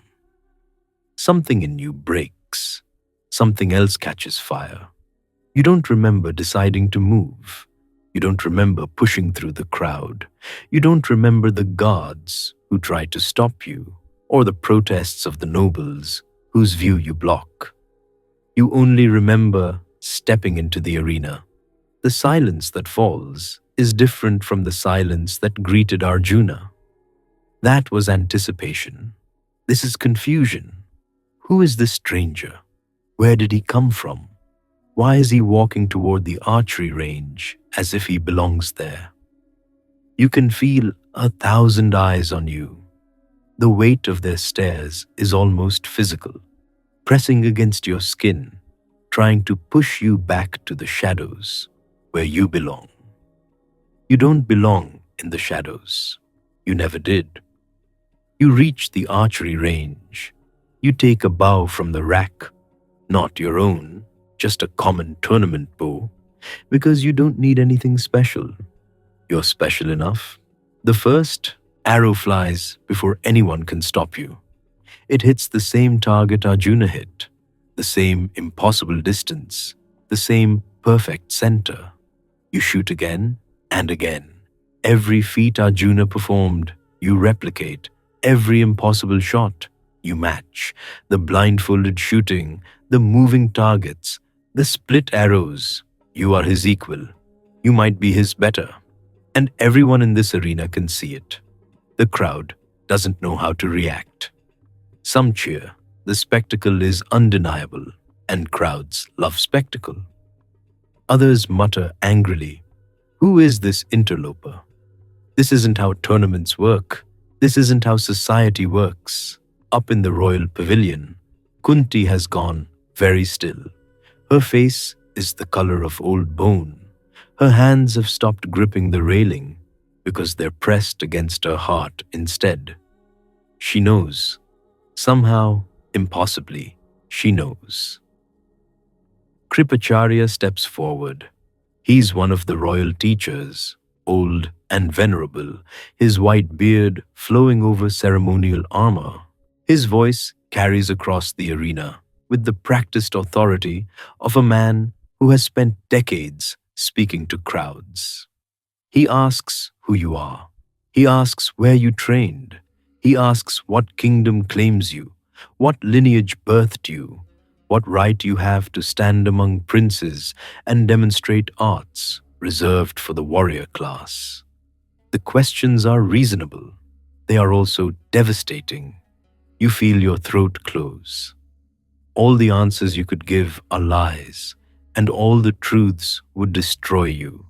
You trained under Parashurama by claiming to be a Brahmin. You are the son of a charioteer.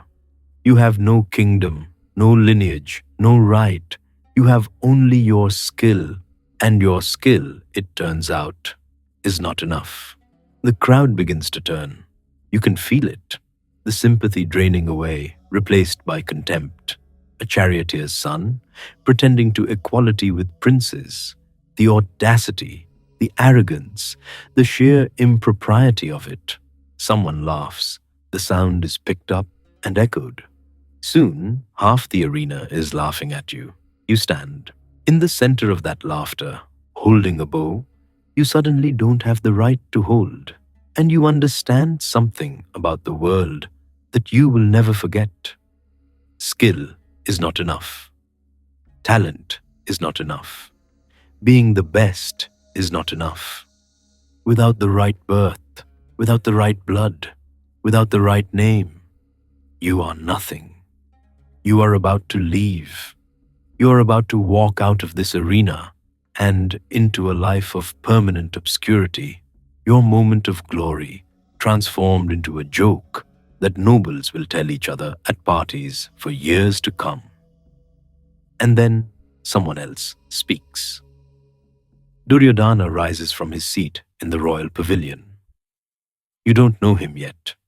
You don't know that he's the eldest of the 100 Kaurava princes, Dhritarashtra's firstborn, the man who believes the throne should be his and resents every breath the Pandavas take. You don't know about his jealousy, his ambition, his capacity for cruelty. All you know is that he's walking toward you while everyone else is laughing at you. He reaches the arena floor.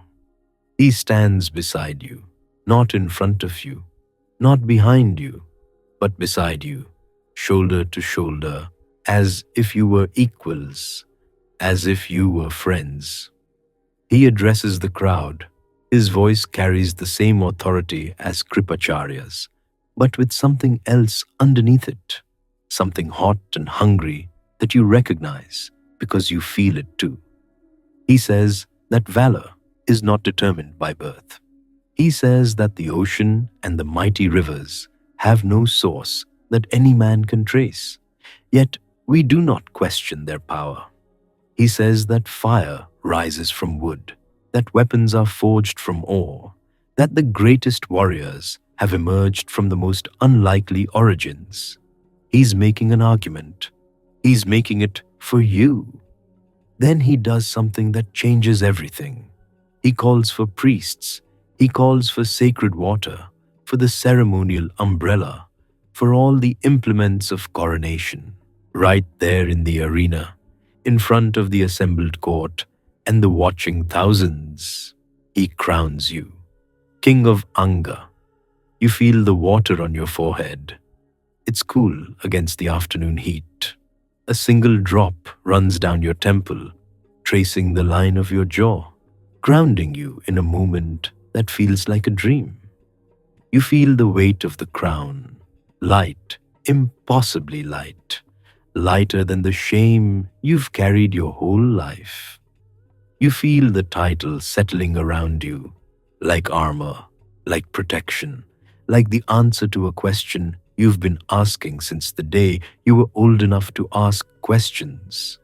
You have a kingdom now. You have a lineage now, the lineage of kings which supersedes all questions of birth. You have Duryodhana. Across the arena, Kunti has fainted. Servants rush to her side. Someone calls for water, for air, for the royal physician. The commotion draws attention away from the coronation, which is probably for the best. There are too many questions being asked, too many objections being raised, too much chaos for one afternoon. But you barely notice. You're looking at Duryodhana, who is looking back at you with something like triumph in his eyes. He asks if you will stand with him, not as a servant, not as a weapon, as a friend. You don't hesitate. How could you? This man just gave you everything the world denied you. He looked at a charioteer's son and saw a king. He stood against the laughter of an entire arena and declared that you were worth crowning. You tell him yes. You tell him that you are his in every battle and every struggle, until death takes one of you or both. It's the most important promise you will ever make. It's also the one that will kill you. But that's later. That's 17 years of later, on a battlefield called Kurukshetra, with an arrow through your chest and the taste of dust in your mouth. For now, there is only this moment, the crown on your head, the friend at your side, the arena full of people who will never laugh at you again.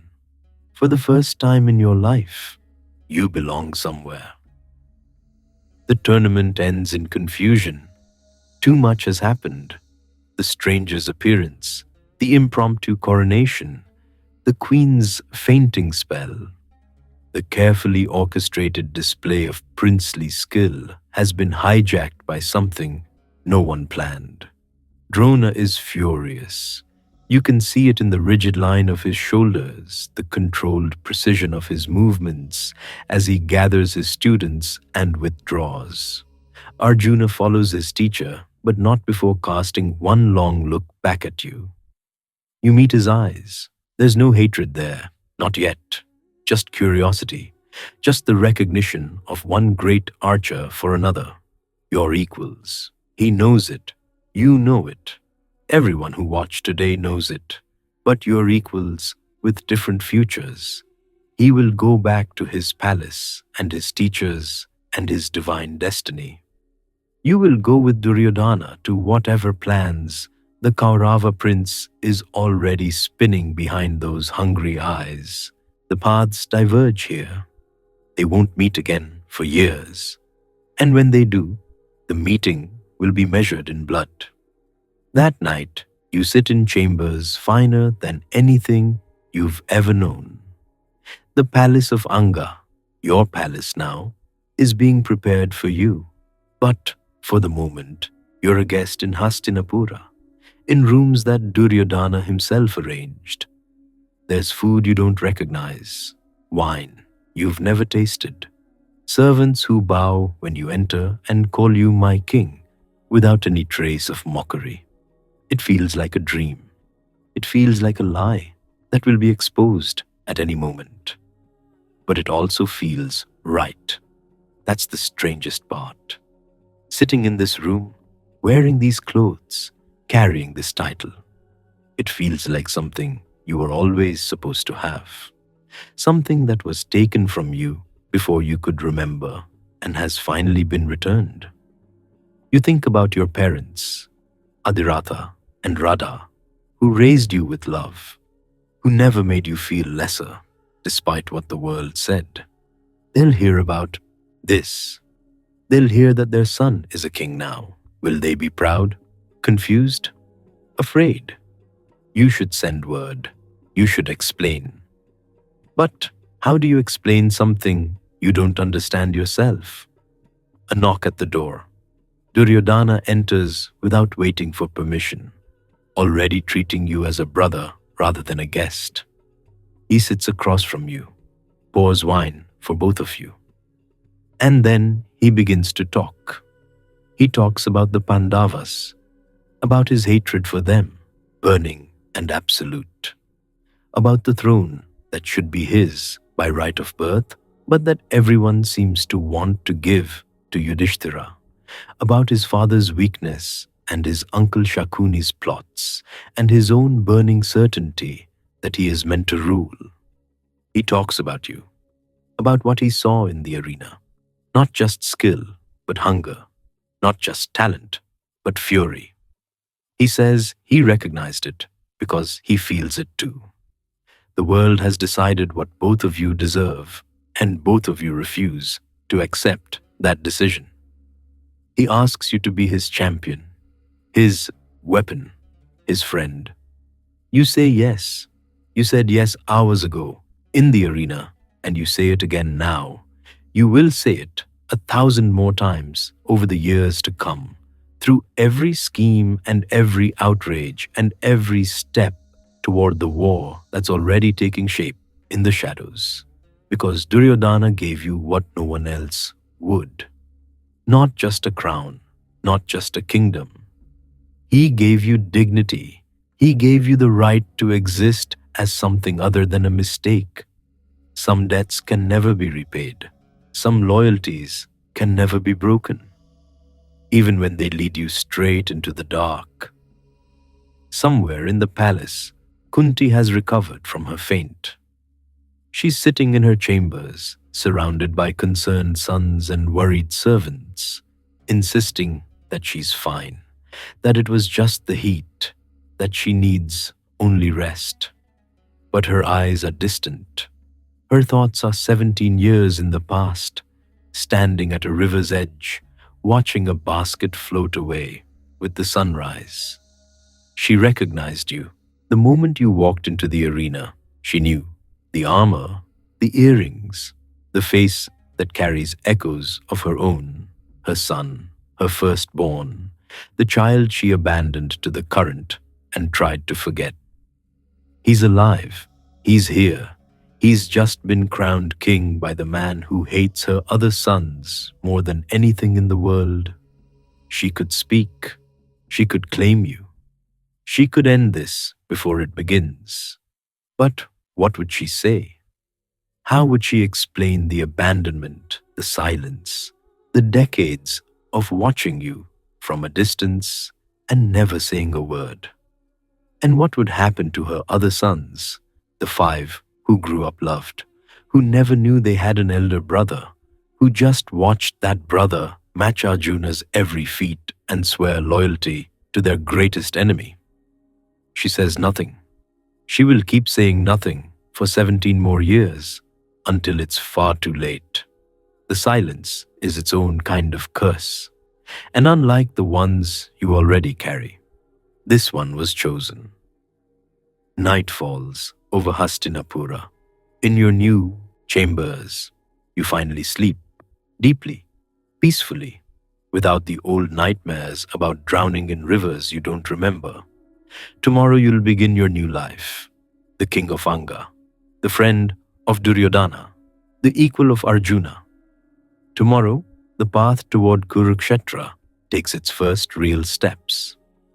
But tonight, just for these few hours, you are simply a man who finally found a place where he belongs. The curses still coil in your chest. The questions about your birth still echo unanswered. The future still holds a wheel sinking into mud and an arrow finding its mark. None of that exists tonight. Tonight, there is only the crown and the friend and the strange peace of being seen for what you truly are. The stars wheel overhead. The palace settles into sleep. And somewhere in the women's quarters, a mother weeps silently for a son she cannot claim. The story is just beginning. The night before the world ends smells like campfires and fear. 18 Akshauhinis. The number means nothing until you try to comprehend it. Millions of men, horses, elephants, chariots, all breathing the same heavy air on the plains of Kurukshetra. The earth itself seems to sag under the weight of what's coming. You're in your tent. Canvas walls that do nothing to block the sounds outside. The restless shifting of horses, the murmur of soldiers who can't sleep, the distant clang of a blacksmith making last-minute repairs to weapons that will taste blood tomorrow. A single oil lamp burns low. The flame barely moves. Even the air is holding its breath. You've cleaned your armor 3 times tonight, checked your bow twice, counted your arrows, though you know the count by heart. These are the rituals of a warrior who knows that preparation ended long ago, that whatever happens tomorrow was set in motion years before, and that busy hands are better than a mind left alone with its thoughts. The tent flap moves. You don't reach for your weapon. Somehow, you already know who it is. The lamp flame bends toward the entrance, as if bowing, and then Krishna steps inside. He's shorter than you expected, or maybe you just imagined him taller, the way stories make everyone taller. But there's something about the way he moves that makes the tent feel smaller, as if the space is rearranging itself around him. He's not wearing armor, no crown, just simple traveling clothes, the kind a messenger might wear. But his eyes hold something older than the war, older than the grudge between cousins, older than the kingdoms men are about to die for. You rise. You're not sure why. You've never bowed to anyone except Duryodhana, and even that was a bow between equals. But something in you responds to this presence, the way flowers respond to dawn. He smiles. It's a strange smile, warm and distant at the same time, like someone watching a child take its first steps toward a cliff. He tells you not to stand on ceremony. He tells you he's not here as Arjuna's charioteer, not here as a king of Dwaraka, not here as an enemy. Tonight, he says, he's here as a friend. You almost laugh. Friends don't drive the chariots of men who want to kill you. But something in his voice stops the laugh before it reaches your throat. He sits. Without invitation, without permission, he simply folds himself onto the ground across from you, as if this were his tent and you were the visitor. The lamp flame steadies. The sounds outside seem to fade, and then he begins to speak. The first thing he tells you is your name, not Karna, not the son of Adhiratha, not the charioteer's boy who clawed his way to a kingdom through talent and fury. Vasusena, the name your mother gave you before she gave you to the river. You feel it land in your chest like an arrow you didn't see coming.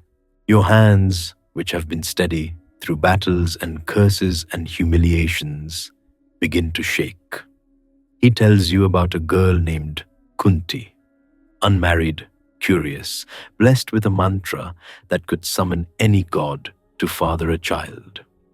He tells you about a young woman who whispered to the sun, not believing it would work, and then spent 9 months hiding a pregnancy that would have destroyed her. He tells you about the dawn, the river, the basket waterproofed with pitch and prayer. He tells you about a mother who watched her son float away and spent the rest of her life pretending she only had 5 children. The lamp flame wavers. Or maybe that's your vision. You are the eldest Pandava. The words don't make sense. Their sounds arranged in an impossible order, like someone telling you The sky is actually below your feet, and you've been walking on clouds your whole life. You are Yudhishthira's elder brother, Bhima's elder brother, Arjuna's elder brother.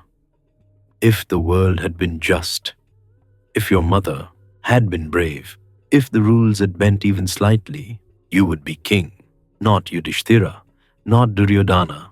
You, the throne of Hastinapura, is yours by right. Krishna lets the silence stretch. He's good at silence, you realize.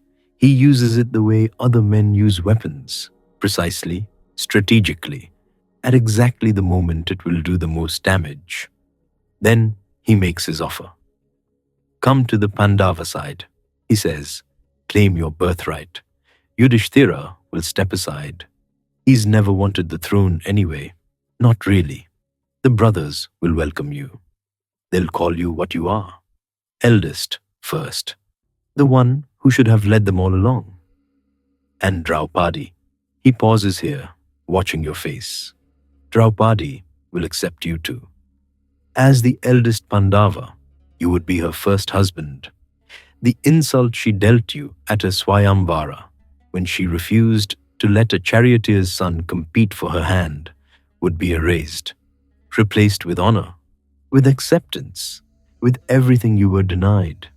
The war doesn't have to happen. Millions don't have to die. The Kauravas will surrender the moment they see you standing beside your brothers instead of against them. Duryodhana's whole strategy depends on you.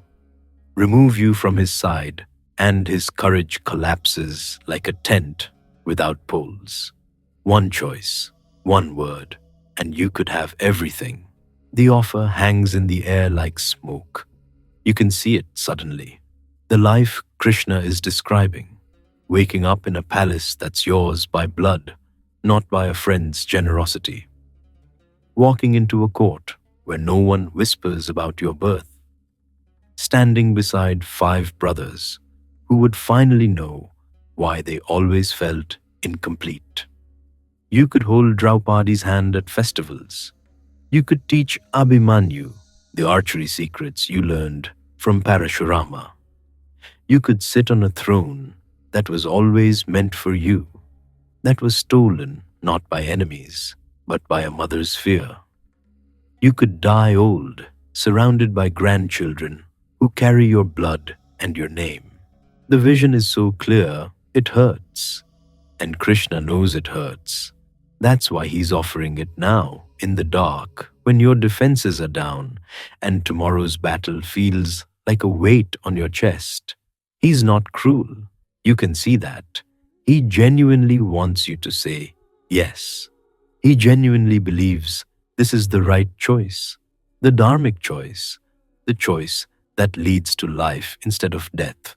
But that's the problem, isn't it? He believes it's right because he's measuring by outcomes, by lives saved, by wars prevented, by the mathematics of suffering and joy. He's not measuring by the thing that actually matters. You think about Duryodhana, not the Duryodhana that Krishna sees, the proud prince, the usurper, the man who cheated at dice and humiliated a queen. That Duryodhana exists, you know. You've seen his cruelty, his pettiness, his willingness to burn the world rather than share it. But that's not the Duryodhana you remember. You remember the tournament, the moment when Kripacharya demanded your lineage, and the whole arena fell silent, waiting for you to admit that you were nothing, nobody, a charioteer's son who had wandered in from the stables. You remember the shame rising in your throat like bile. And then you remember a voice, a prince stepping forward, ignoring the rules, ignoring the elders, ignoring every law of caste and birth and propriety. A crown being placed on your head, a kingdom being given, not earned, not inherited, but given freely by someone who owed you nothing. Duryodhana didn't know you were a Pandava, didn't know you were anyone special. He just saw a warrior being humiliated and decided to stop it.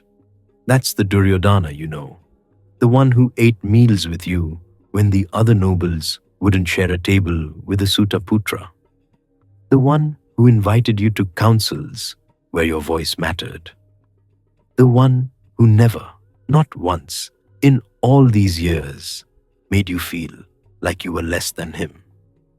He gave you dignity when the world gave you only contempt. You look at Krishna. Your hands have stopped shaking. You tell him that you understand the offer.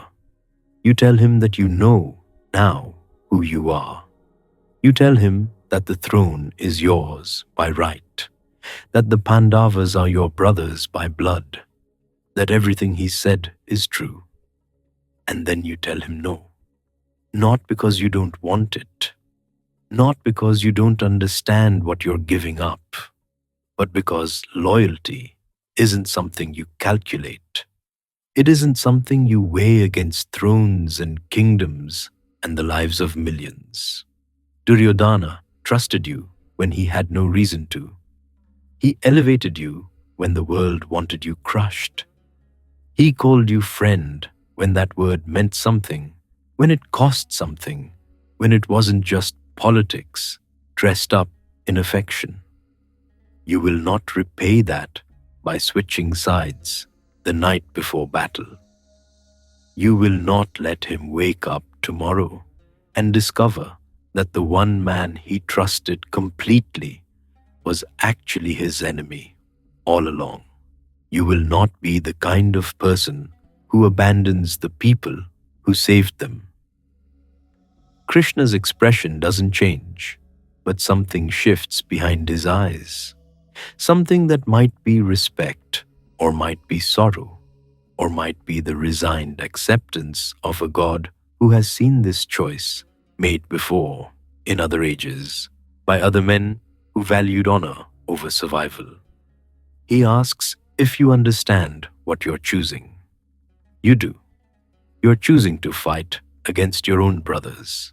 You're choosing to stand beside a man whose cause is unjust, whose methods are cruel, whose victory would mean suffering for millions. You're choosing to die because you will die. You can feel it now. The curse is coiling in your chest, the weight of tomorrow pressing down like a physical thing. You're choosing all of this because the alternative is betrayal. And you have been many things in your life: abandoned, cursed, humiliated, denied. But you have never been a traitor. Krishna rises. The lamp flame bends again, this time away from him, as if even the fire is reluctant to see him go. He tells you one more thing before he leaves. He tells you that your brothers will grieve when they learn the truth. That Yudhishthira, especially, will never forgive himself for fighting against his eldest brother. That Kunti will carry this weight until she dies. He tells you that the world will remember you, not as a villain, not as a victim, but as something rarer, a man who chose loyalty over advantage, who kept his word even when breaking it would have given him everything. He tells you that the gods themselves will argue about whether you were right. And then he smiles again, that strange smile that holds warmth and distance in equal measure. He calls you by your true name one more time: Vasusena, son of Surya, eldest of the Pandavas, friend of Duryodhana. The tent flap falls closed behind him. You sit in the silence he leaves behind. The lamp has burned lower. The sounds outside have faded into the heavy quiet of an army trying to sleep before slaughter. Somewhere out there, your brothers are in their own tents, probably awake, probably staring at their own ceilings and wondering if they'll survive tomorrow. They don't know you're their brother. They'll find out eventually. After the battle, after the blood, after one of you is dead and the other is left to carry the weight of what happened. Yudhishthira will perform your funeral rites and discover he's mourning his own elder brother. Kunti will finally tell the truth, far too late for it to matter. But that's tomorrow's grief. Tonight, there's only this: the knowledge sitting in your chest, like a stone, the choice you've made, the path you've set yourself on. You could still change your mind. Krishna hasn't gone far. You could call him back, tell him you've reconsidered, walk out of this tent and into a different life. The thought lasts about 3 heartbeats. Then it's gone. The night deepens around you. You lie back on your bedroll, though you know sleep won't come. The canvas ceiling is barely visible in the dying lamplight. Somewhere outside, a horse whickers softly. A soldier coughs. You think about your mother, both of them, Radha, who found you floating in a basket and chose to love you anyway, who never once treated you as less than her own flesh, who probably suspected on some level that you came from somewhere impossible and loved you harder because of it. Kunti, who gave you away and spent decades watching from a distance, who fainted at the tournament when she saw your face, who could have changed everything with a single sentence and never spoke it. You're angry at her. You'll probably always be angry at her. But somewhere beneath the anger, there's something else, a child's question that never got answered, a hollow space where a mother's arms should have been. You let the anger and the hollow space exist together. They don't cancel each other out. They just sit side by side, like 2 truths that are both completely real. The lamp finally gutters out. Darkness fills the tent, soft and complete. The sounds outside have gone quiet. Even the restless army has found some kind of sleep. Tomorrow will come, whether anyone is ready for it. You close your eyes. Behind them, you see the river. Not as it was when your mother set you adrift, but as it might be after, calm, patient, carrying everything toward the sea. The basket is there, but it's empty now. Whatever was inside has already floated away. You let the image hold you. The curses are still coiled in your chest. The battle is still waiting. The wheel will still sink. The arrow will still fly. The ending you've always sensed is still coming. But tonight, for these last few hours, there's just the darkness and the quiet and the strange peace of having finally chosen.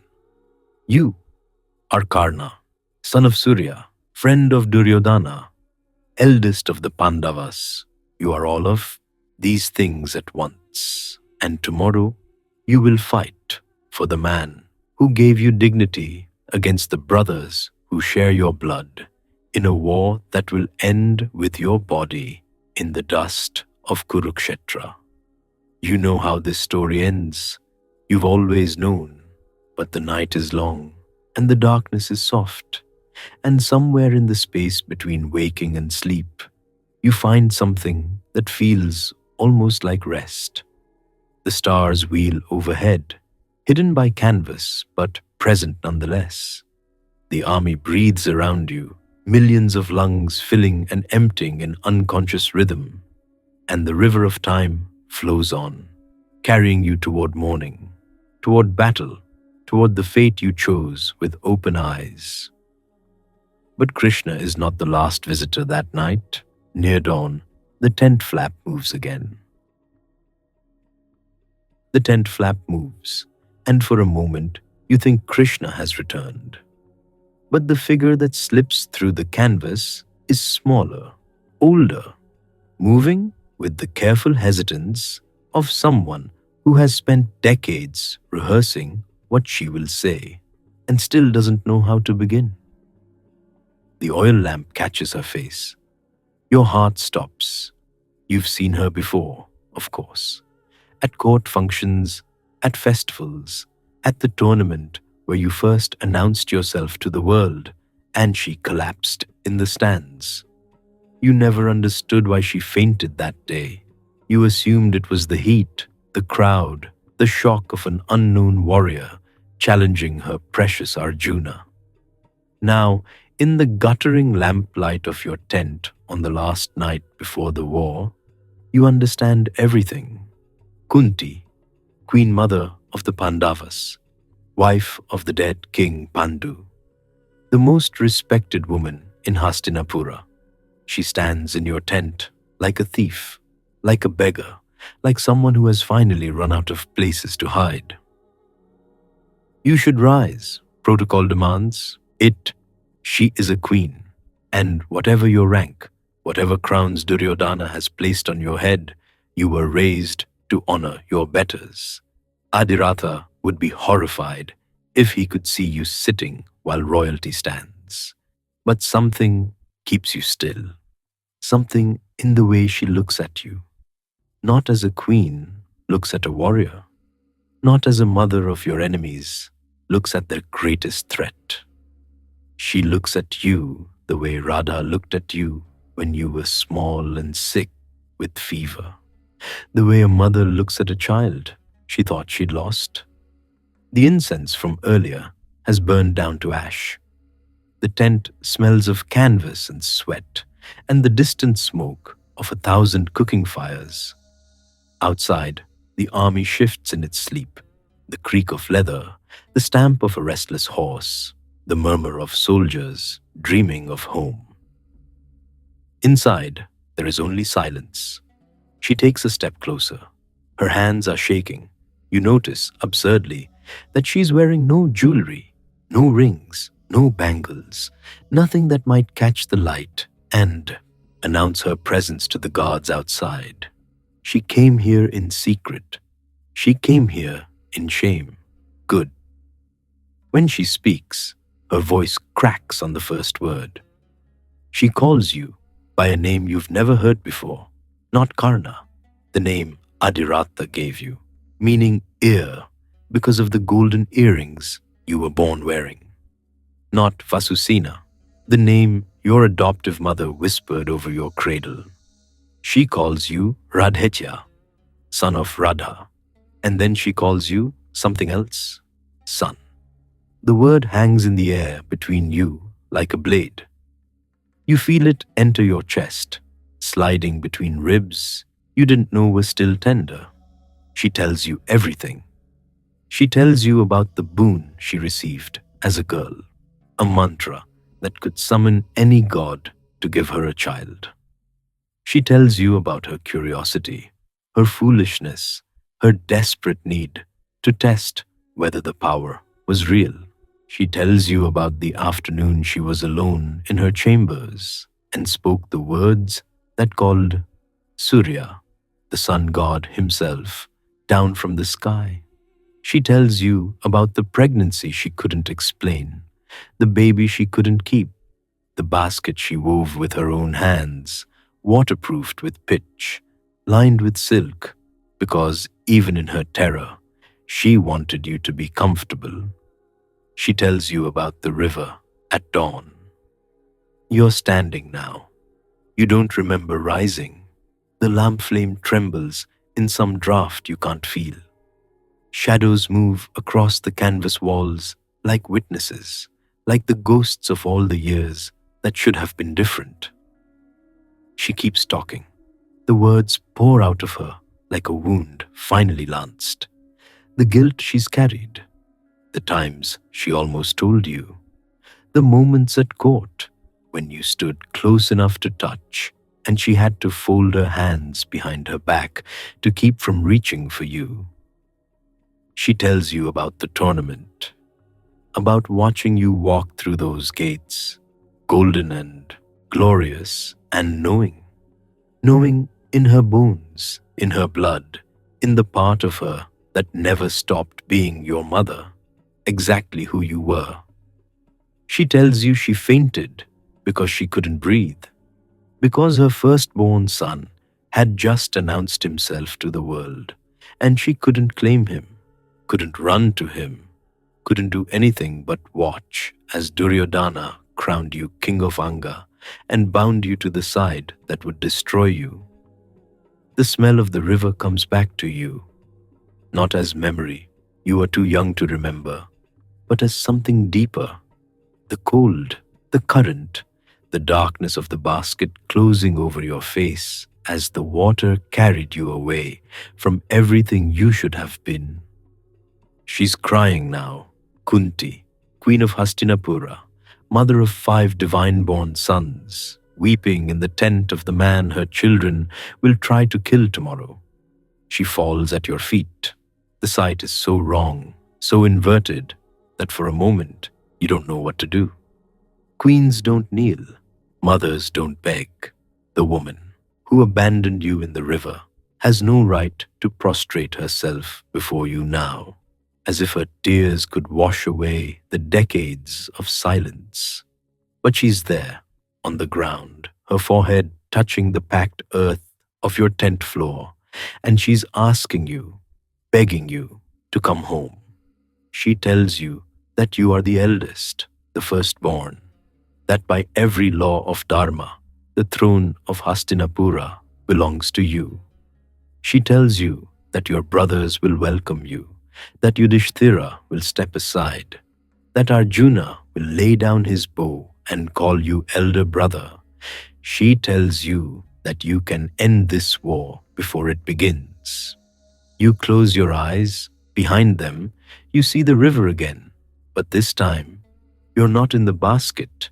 You're standing on the bank, watching a young girl, barely more than a child herself, push a baby into the current. Her face is your face. If your face were softer, younger, twisted with grief, instead of hardened by years of contempt.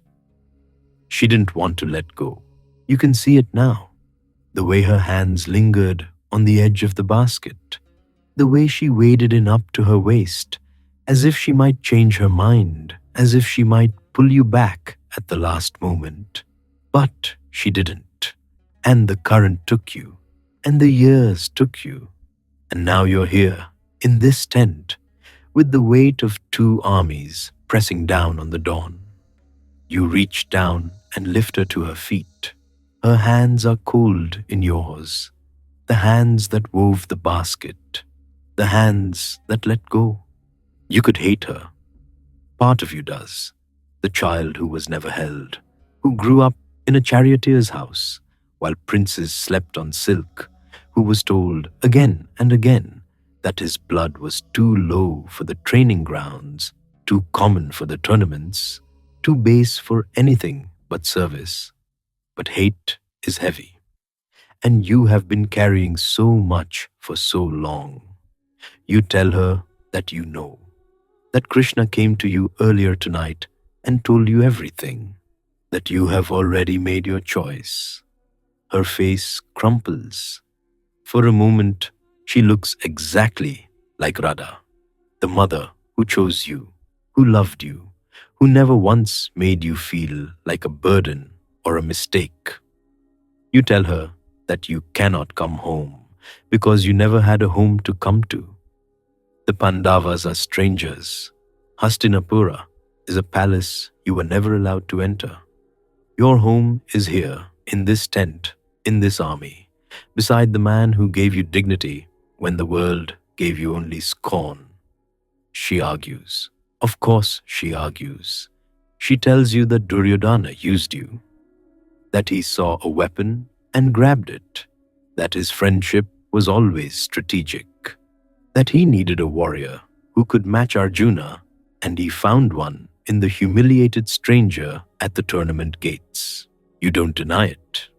You tell her that it doesn't matter, that Duryodhana's reasons are his own, but his actions were real. He crowned you when others laughed. He gave you a kingdom when your birth should have made you a servant. He treated you as an equal when the whole world insisted you were less. Maybe it was calculation. Maybe it was strategy, but it was also the only kindness anyone in that arena showed you. And kindness Even calculated kindness creates debts that cannot be unpaid. The lamp is burning lower now. Soon it will gutter out entirely, and you will be left in darkness with this woman who gave you life and nothing else. She tries a different approach.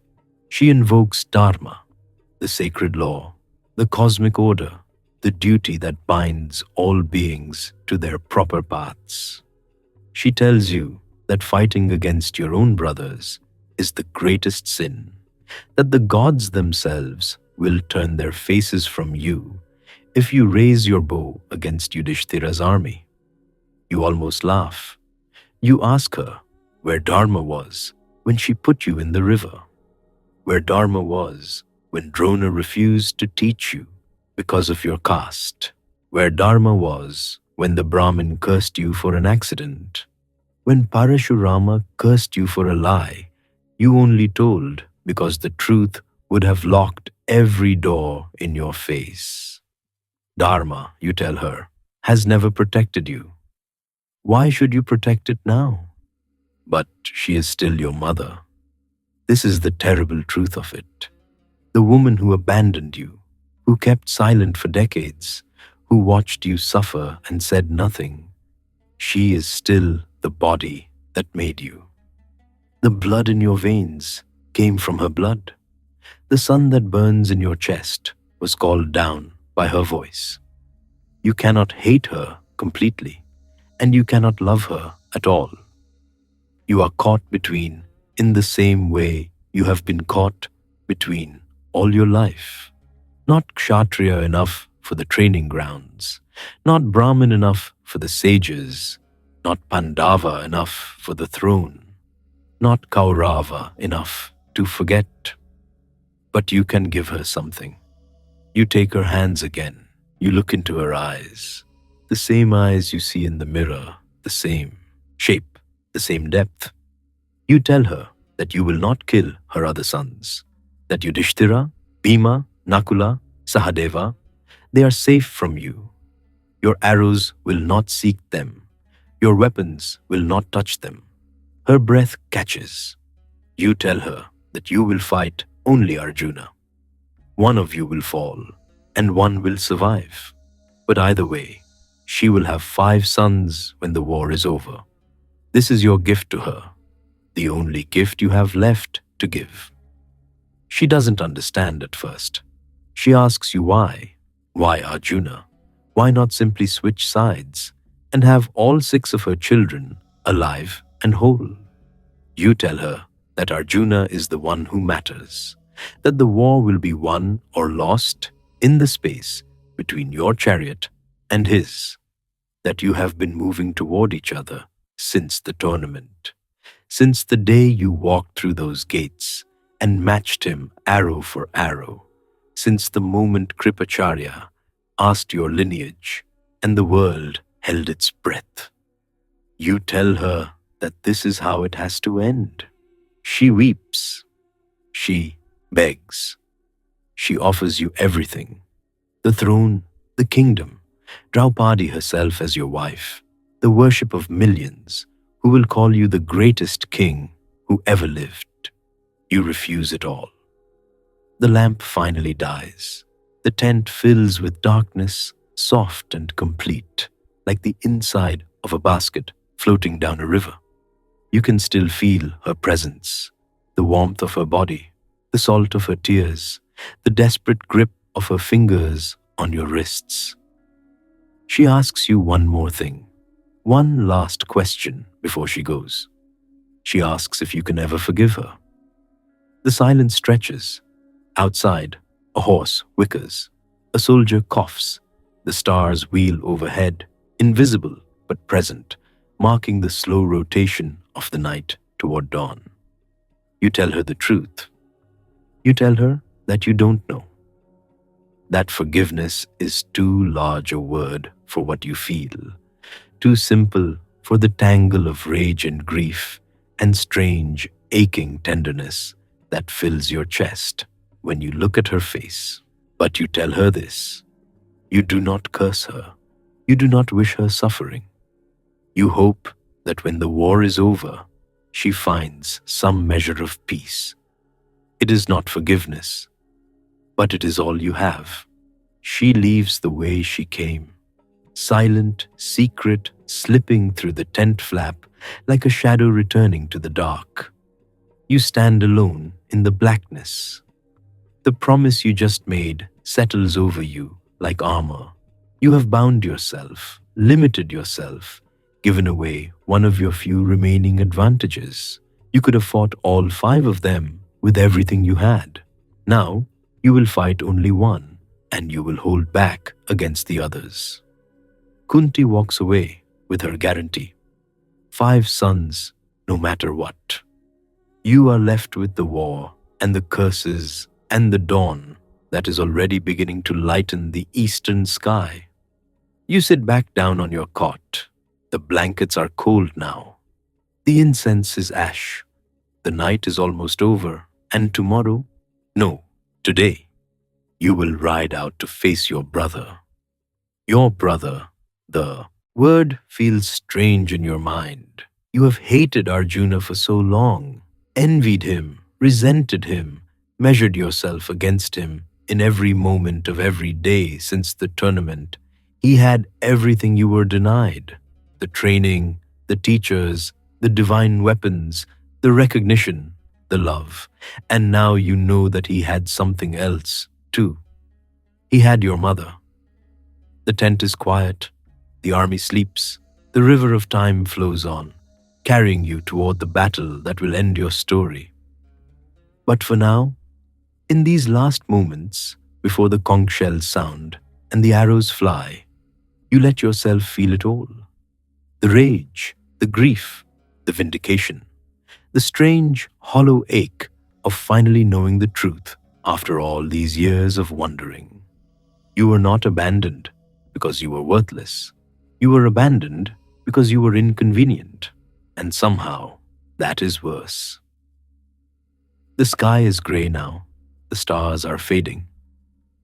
Somewhere in the camp, a priest begins the morning prayers, Sanskrit syllables rising like smoke, calling the sun to witness another day of slaughter. Your father, the sun, you look toward the east, toward the light that is beginning to spill over the horizon. The same light that has followed you all your life, warming your armor, gilding your chariot, marking you as different, as chosen, as cursed. Today you ride toward your brother with the sun at your back. Today you keep your promise to your mother. Today you fight with one hand tied behind you. Because even now, even after everything, you cannot bring yourself to take everything from the woman who took everything from you. The war horns begin to sound. You rise and reach for your bow and walk out to meet the dawn. The 17th day of Kurukshetra dawns the color of old blood. You have been waiting for this day your entire life. Every insult, every closed door, every whispered Sutaputra has been leading here. Every arrow loosed in secret practice, every weapon learned under false pretenses, every curse accepted with gritted teeth. All of it converges on this single point in time. Today you will face Arjuna. Today, one of you will fall. The camp stirs around you in the grey half-light. Soldiers move like ghosts through the mist, their faces blank with exhaustion and dread. 16 days of slaughter have hollowed them out. The ground they walk on is soft with what the earth has drunk. You strap on your armor, not the golden kavach you were born wearing, not the divine protection your father the sun wove into your infant skin. That armor is gone, given to Indra years ago in exchange for a weapon you have already spent. What you wear now is ordinary metal, forged by ordinary hands. It will have to be enough. Shalya waits by your chariot. The king of Madra, one of the finest warriors alive, reduced to holding your reins.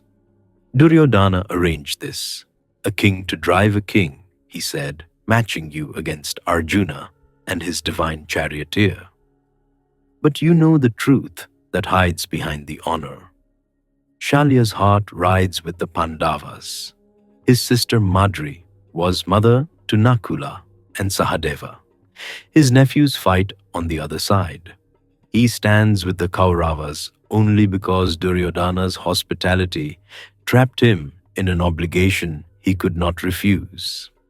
Every word he speaks to you carries the weight of that divided loyalty. You climb into the chariot anyway. What choice do you have? The war does not pause for convenient alliances. The horses stamp and snort, their breath steaming in the cool morning air. They smell the death that saturates this plain. 17 days of it now, soaked into every inch of soil. Even the animals know what is coming. The conch shells sound across the field, that deep, resonant call that has opened every day of this war. From the Pandava lines, you hear the Panchajanya, Krishna's shell, the one taken from a demon at the bottom of the ocean. It sounds like the end of worlds. Your own forces answer, the drums begin, the elephants trumpet their challenge, and through the chaos of mobilization, through the dust already rising from 100,000 feet, you see him, Arjuna. His chariot gleams white even in the grey light. The banner above it bears the image of Hanuman, the monkey god who promised to add his voice to the Pandava war cry. And at the reins, calm as still water, sits Krishna himself, the god who offered you everything, the god you refused. You wonder briefly if he knew even then how today would end. If the offer was genuine, or simply another move in a game whose rules you have never fully understood. It does not matter now. The choices are made. The arrows are nocked. The wheel of time turns toward its conclusion. The morning passes in blood and thunder. You cut through the Pandava forces like fire through dry grass. Your bow sings its old familiar song. Draw, aim, release, draw, aim, release. And warriors fall before you in waves. Shalya drives with reluctant skill, positioning the chariot perfectly despite his divided heart. For a few hours, you almost believe you can win this. Your arrows find Yudhishthira, wound him, send him stumbling back to his camp in shame. The eldest Pandava, the righteous king, humiliated by the charioteer's son. The irony tastes sweet on your tongue, but Yudhishthira is not the brother you are hunting. You promised Kunti you would spare him. You promised to spare Bhima, Nakula, Sahadeva, all of them except the one. Your war has only one target, and he is still out there, still waiting, still circling you through the chaos like a hawk circling prey. The sun climbs higher. Your father watches from above, and you feel his heat on your shoulders, his light in your eyes. You have never been more aware of your divine heritage than in this moment, when mortality presses so close you can taste it. The afternoon brings the confrontation you have been dreading and craving in equal measure. Arjuna's chariot breaks through the lines. His white horses foam with exertion. His eyes, your brother's eyes, though he does not know it, lock onto yours across the churned and bloodied field. No more delays, no more proxies, no more princes or soldiers or elephants between you. Just the two of you and the destiny that has been pulling you together since the moment you walked into that tournament and matched him, feet for feet. You feel your heartbeat in your throat. Your hands are steady on the bow. They are always steady. That is the one thing no one can take from you. But something in your chest trembles. Fear, anticipation. The strange relief of finally arriving at the end of a very long road. You knock an arrow. Arjuna does the same, and the duel begins. The arrows fly so fast, they blur into streams of light. You match him. Shot for shot, counter for counter, you match the greatest archer in the world. Every weapon he launches, you neutralize. Every divine astra he invokes, you answer with one of your own. The soldiers on both sides stop fighting to watch.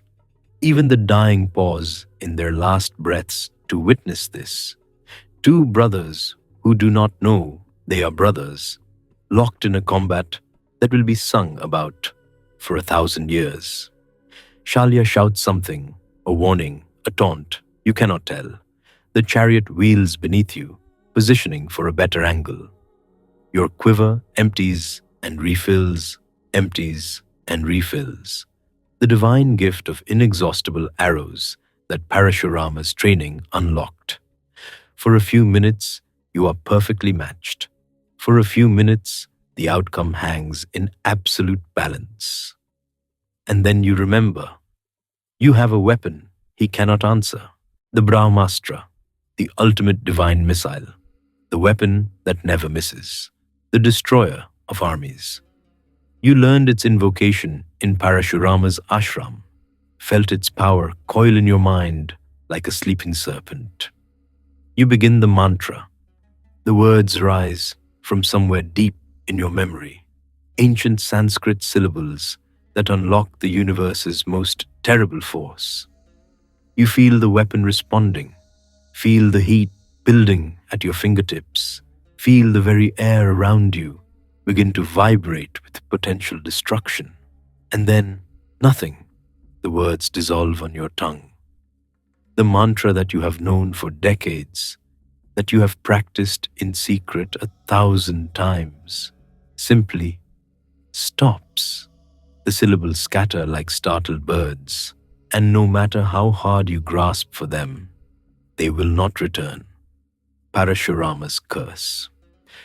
When you need this knowledge most, it will fail you. You stand frozen in your chariot, an arrow half drawn, your mind a blank wall, where the most powerful weapon in your arsenal should be. The curse has waited all these years for exactly this moment. It has been patient, it has been precise, and now it strikes. Arjuna sees your hesitation.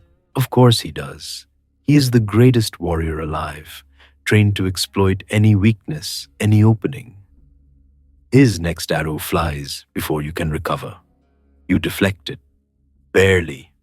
Your reflexes are still sharp, even as your mind reels, but the balance has shifted. The perfect equilibrium of a moment ago is broken. You reach for other weapons, other mantras, other techniques. Some work, some don't. You cannot tell which knowledge will be there when you call for it and which will crumble to ash in your mind. Parashurama took everything from you. Not all at once. That would have been merciful. He left you just enough to hope, just enough to fight, just enough to come within reach of victory before the ground falls away. The duel continues, but now you're fighting defensive. Now you are the one scrambling to answer, to block, to survive. And then you feel it. The wheel catches first. A shudder runs through the chariot, subtle at first, like a stone in the road, something the horses should be able to pull through. But instead of passing, the vibration grows. The chariot lurches, lists to one side. You look down. The right wheel is sinking, not into a hole, not into soft ground, into the earth itself, which seems to be opening beneath you like a hungry mouth. The wheel descends inch by inch, the wood groaning, the horses straining against the sudden drag, the Brahmin's curse. When you need your chariot most, the earth will swallow its wheel. Two curses converging on the same moment. Two separate griefs, two separate acts of carelessness. two separate punishments, and they have been waiting for each other. They have been coordinating across years and miles to arrive here, now, together. The chariot tilts further. Shalya fights the reins, trying to drag the horses forward, but the earth will not release its grip. The wheel sinks deeper. You make a decision. You leap from the chariot. The ground is soft beneath your feet, too soft, sticky with what 17 days of war have left behind. You bend to the wheel, wrap your hands around the spokes, and pull. The wood is slippery with oil and blood. The mud sucks at your ankles, cold and greedy, refusing to let go. You can feel the vibration of the ground, the thud of approaching horses, traveling up through your boots. Nothing moves. You pull harder. The muscles in your arms scream. Your back strains.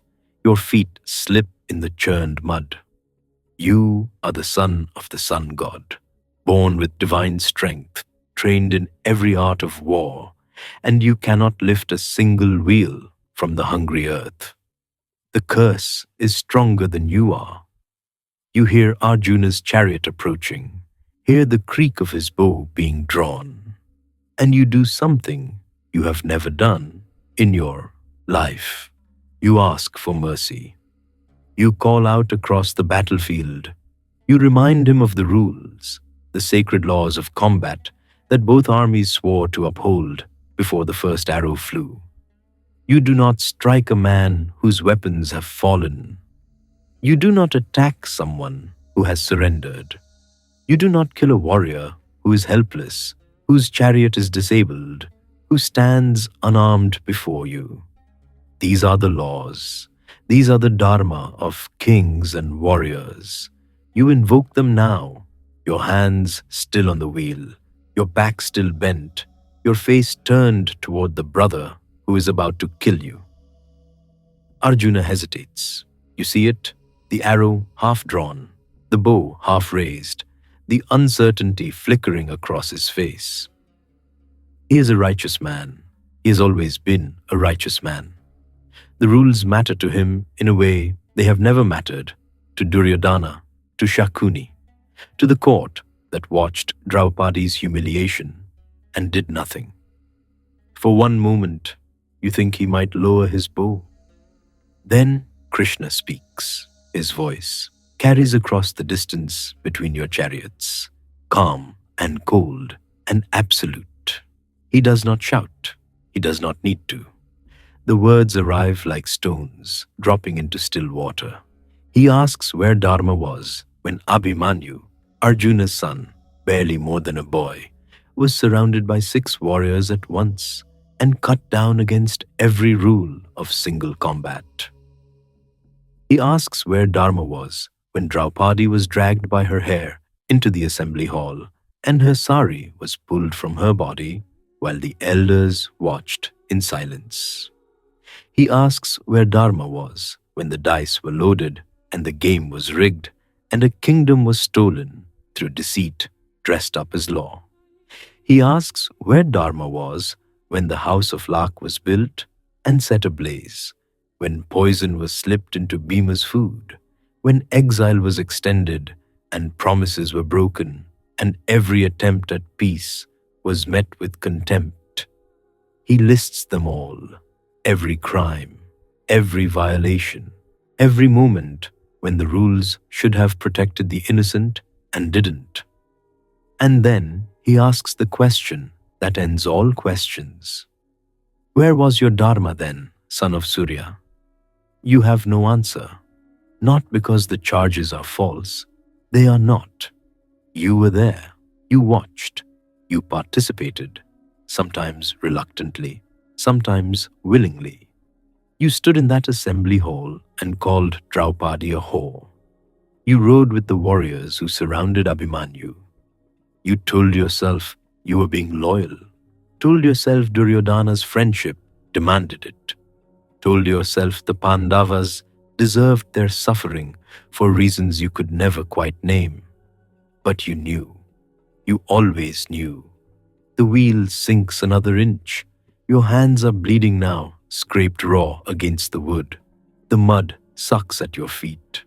The sun beats down on your back. Your father, watching, unable or unwilling to intervene. Krishna has stopped speaking. The silence is worse than the accusations. Arjuna raises his bow. The arrow is called Anjalika. You know it by its shape, the crescent head, the broad blade designed for one purpose only. This is not a wounding weapon. This is not a disabling strike. This is an ending. You straighten up, let go of the wheel. If you're going to die, you will die standing, facing your killer, your eyes open to the sky. The bowstring sings.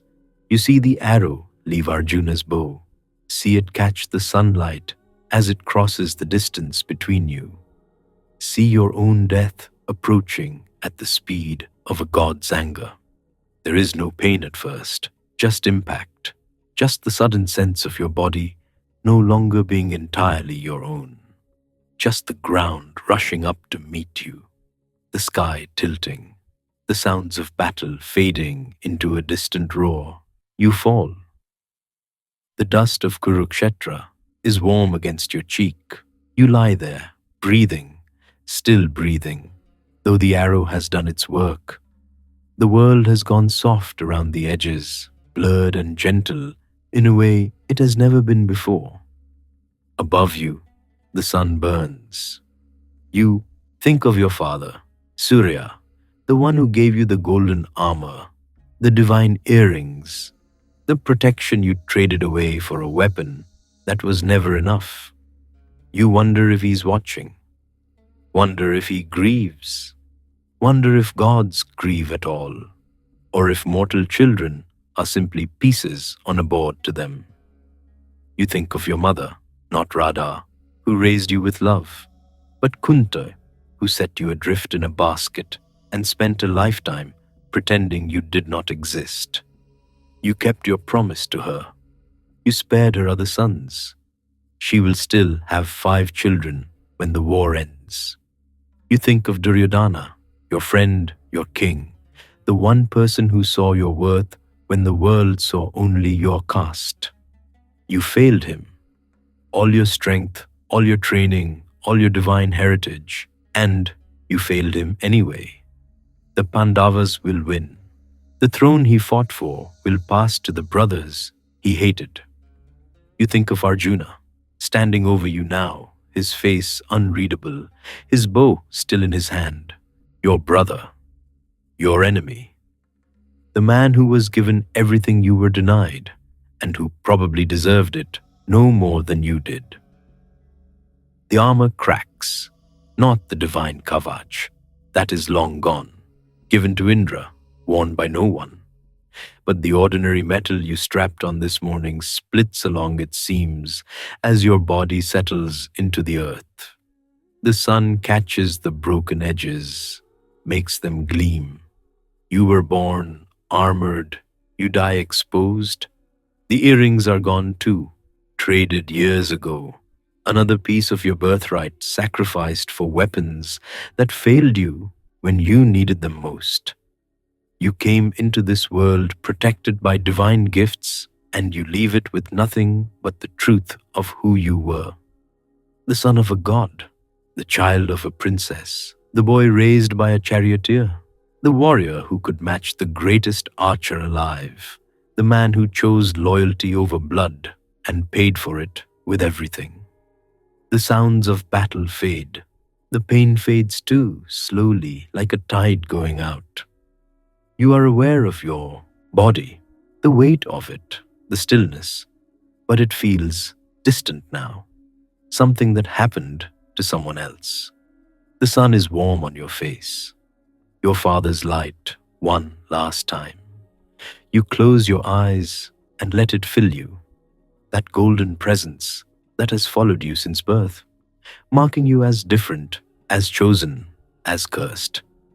Maybe all three were always the same thing. Somewhere far away, a conch shell sounds. The the war continues.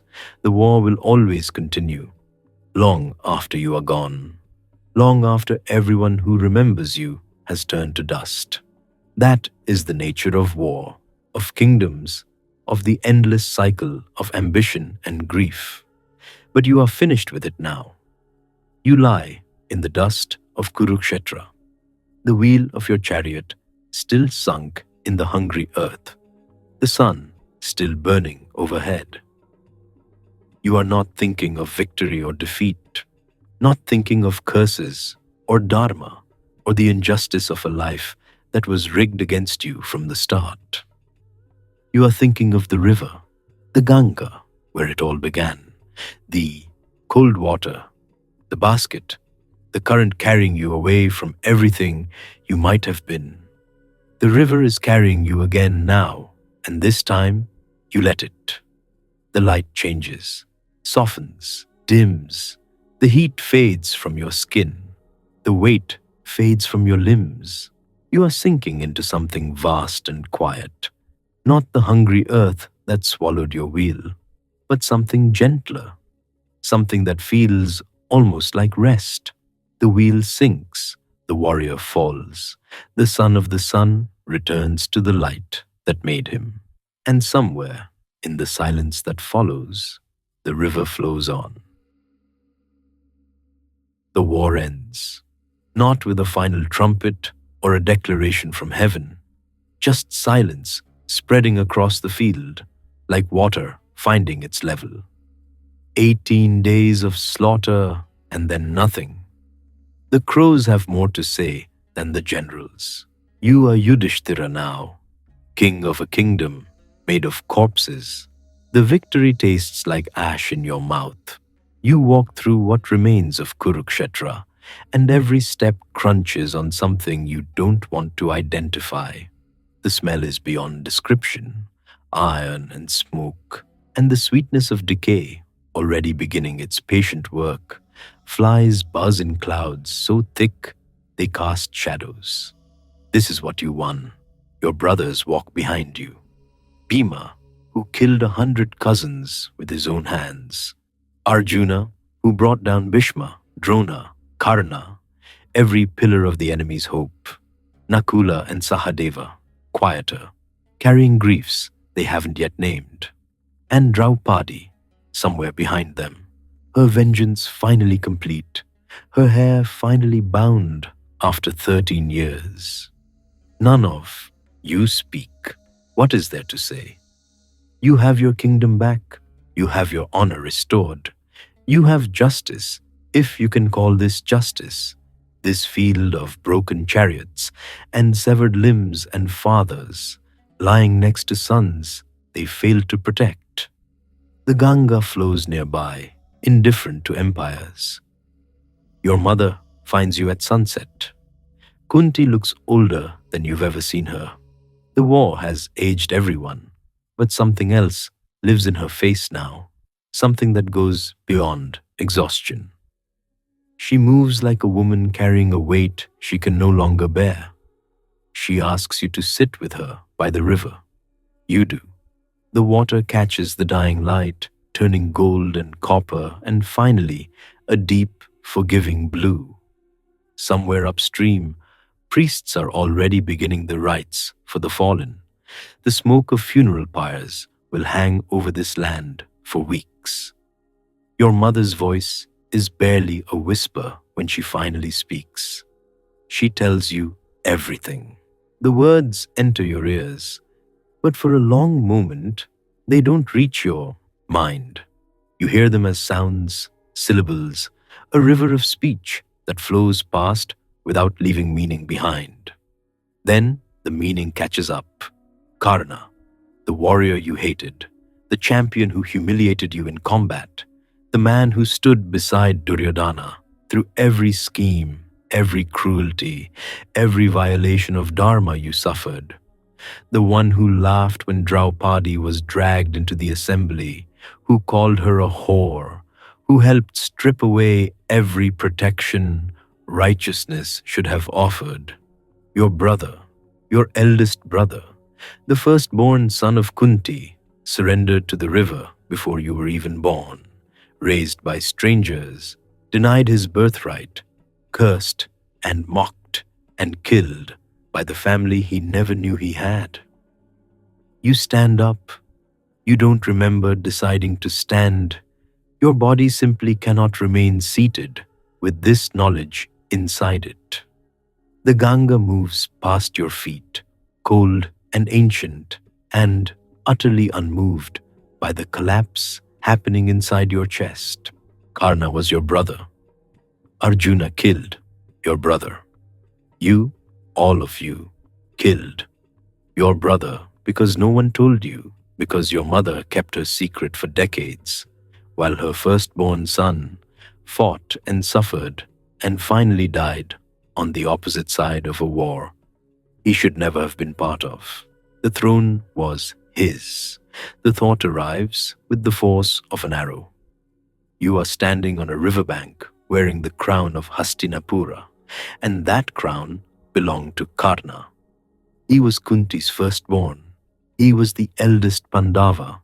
By every law of succession, every principle of dharma you have spent your life defending, Karna should have been king. And instead, he died in the mud. His chariot wheel sunk in cursed earth, begging for the mercy that no one gave him. You turn to your mother. She won't meet your eyes. Her gaze is fixed on the water, on the current that carried her secret away all those years ago and brought it back now. Too late, always too late. You want to rage at her.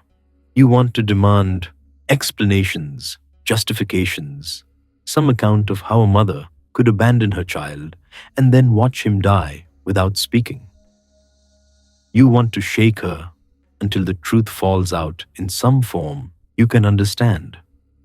But you look at her face and you see it, the weight she's been carrying, the silence that must have screamed inside her every time she saw Karna across a battlefield, every time she heard his name spoken with contempt, every time she watched her sons prepare to kill the brother they didn't know they had. She has been living with this for longer than you've been alive. The rage doesn't come, only grief. You walk to the water's edge alone. The priests have given you what you need for the rites: sesame seeds, rice, flowers that look too delicate for this broken world, a small vessel of Ganga water to pour back into the Ganga, as if the river needs reminding of what it already holds. Your brothers stand behind you, silent, with their own shock. Arjuna's face is the worst. He keeps touching his hands, staring at his palms as if he can still feel the bowstring, the arrow, the moment of release that sent Karna into the dust. He killed his own brother. He did it on Krishna's command, with Krishna's encouragement, with the full weight of Dharma supposedly behind him. And it was still fratricide. You begin the rites. Your voice shakes as you speak Karna's name. His true name, the name he should have carried, the name that would have made him your elder, your king, your protector instead of your enemy. The water is cold around your ankles, the same water that touched Kunti's feet all those years ago, when she stood in this same river with a basket in her arms and a choice she could not unmake. The same water that carried him away. You pour the offerings, you speak the prayers, you ask the ancestors to receive him, to recognize him, to give him in death what life refused: a place, a name, a family. The sun sets over the Ganga. The light turns the water to gold, and for a moment you think of him, the son of Surya, the boy who carried the sun in his chest, who burned so bright that the world couldn't look at him without flinching. He gave away his armor. He gave away his earrings. He gave away his advantage, his protection, his divine inheritance, because someone asked, and Karna could not refuse a request, even when the asking was a trap, even when the gift meant death. He gave away everything, and in the end, he died with nothing except the truth of who he was. A truth no one told him, a truth that couldn't save him, a truth that came too late to matter for anything except grief. The flowers float downstream. You watch them go, small spots of color on the darkening water, carrying your prayers toward the sea. The current takes them gently, the way it must have taken the basket all those years ago, the way it takes everything eventually, somewhere behind you. Your brothers are weeping. You don't turn around. You don't need to see it. You can hear Bhima's great shoulders shaking, Arjuna's ragged breath, the twins holding each other the way they always have when the world becomes too much. You are the king now. You have won, and you have never felt less victorious in your life. The night comes slowly. Stars emerge over the Ganga, the same stars that watched Karna's birth, his abandonment, his long and bitter journey through a world that never gave him what it owed. They offer no judgment, no comfort, only their ancient, patient light. You sit by the water until the funeral pyres die down. The smoke carries prayers in 100 voices for Bhishma, for Drona, for Abhimanyu, for all the sons and fathers and brothers who will never come home. And now for Karna, for the brother you killed without knowing, for the king you never crowned. The river flows on. It has always flowed on. Before your grief, before your war, before your kingdom was even a dream in some ancestor's mind. It will flow on after you are gone, after your name becomes a story, after the story becomes a whisper, after the whisper fades into the vast silence of time. So after all of that, the basket in the river, the curses in the forest, the wheel sinking into the mud, and the funeral rites performed by a brother who didn't know he was a brother. What were the ancient storytellers trying to tell us? Why preserve a tragedy this painful for thousands of years? Why make us fall in love with a hero who was destined to lose from the very beginning? The story of Karna isn't just a story about a war. It's a conversation about the most difficult parts of being human. It's about the friction between who the world tells you to be and who you actually are. The first thing the storytellers wanted us to see is the devastating weight of silence. The tragedy didn't start on the battlefield of Kurukshetra. It started with a teenage girl who was too afraid to speak. Kunti's silence, her fear of social judgment, created a ripple effect that eventually drowned her entire family in grief. The ancient rishis were showing us the terrifying power of secrets. Kunti thought that by hiding the truth, she was protecting her honor and her son. But in the Mahabharata, truth is like water. You can dam it up for a while, but eventually it breaks through, and when it does, it sweeps everything away. The lesson here isn't just about honesty, it's about the cost of maintaining an image. Kunti protected her reputation as a queen, but she lost her peace as a mother. And then there is the question of identity. Karna's life is perhaps the most profound exploration of caste and merit in all of ancient literature. The world kept asking him for his papers, and he kept showing them his skill. The storytellers wanted you to feel that frustration, the burning injustice of a system that cares more about your father's name than your own hands. But they also showed us something deeper about dignity.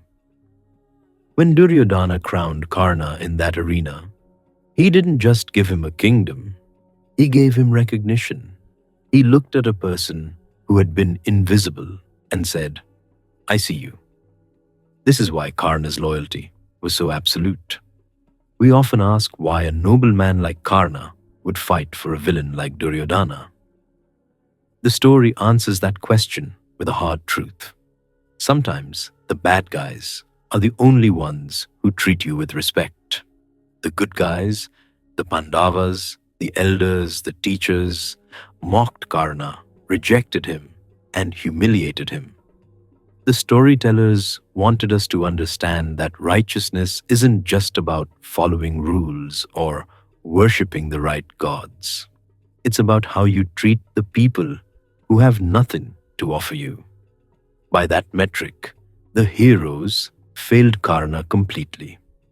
This brings us to the heart of the story, the conflict of dharma. Usually, when we talk about dharma, we talk about righteousness, duty, the cosmic law. But in Karna's story, dharma splinters. There is the dharma of the bloodline, his duty to his brothers and his mother. And there is the dharma of friendship, his duty to the man who saved him from shame. Krishna tried to tell Karna that the dharma of the greater good matters most, that he should switch sides to save millions, to restore order, to claim his rights. But Karna chose a different kind of dharma. He chose nishkama karma, action performed without attachment to the reward. He knew Duryodhana would lose. He knew he would die. He knew he was fighting on the side of unrighteousness. But he also knew that abandoning a friend who trusted him would be a death of the soul.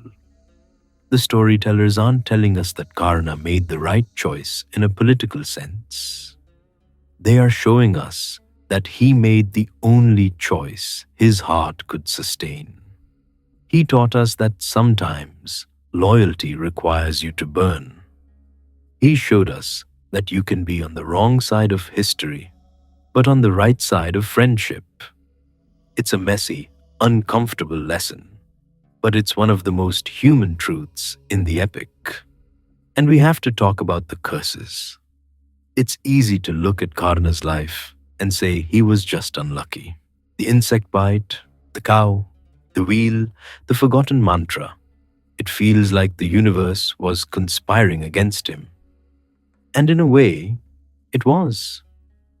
This touches on the concept of prarabdha karma, the karma we are born with, the destiny that is already in motion before we take our first breath.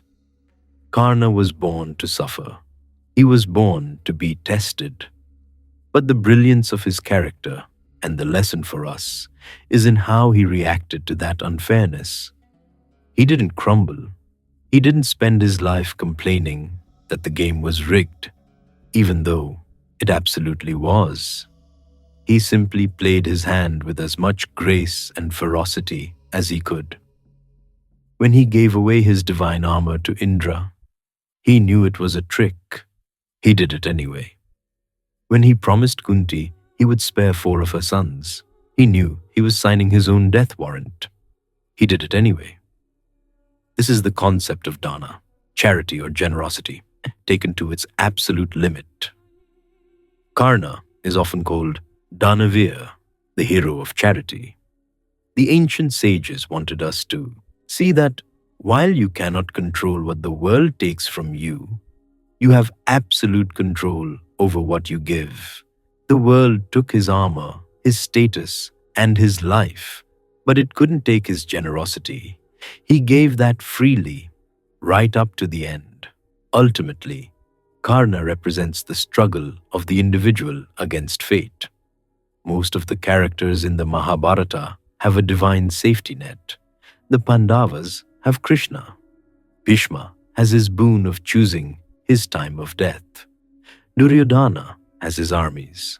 Karna has nothing but his own will. He is the most relatable character because he is the most vulnerable. He is the person who tries his hardest and still fails. He is the person who seeks love and finds only complication. He is the person who wants to be good but gets tangled in obligations to the bad. The storytellers preserved his story because they wanted us to know that victory isn't the only measure of a life. You can lose the war and still win immortality. You can die in the dust, defeated and disarmed, and still be the most noble soul on the battlefield. Karna's life teaches us that our worth isn't determined by our birth or by our titles, or even by whether we win or lose. It is determined by how we stand when the wheel sinks. It is determined by the promises we keep when it costs us everything. So as you drift off tonight, maybe that's what stays with you. Not the tragedy of his death, but the triumph of his spirit. The image of a man who faced a sun that burned him and a world that rejected him and still found the courage to be generous. The ancient rishis knew that we would need that kind of courage.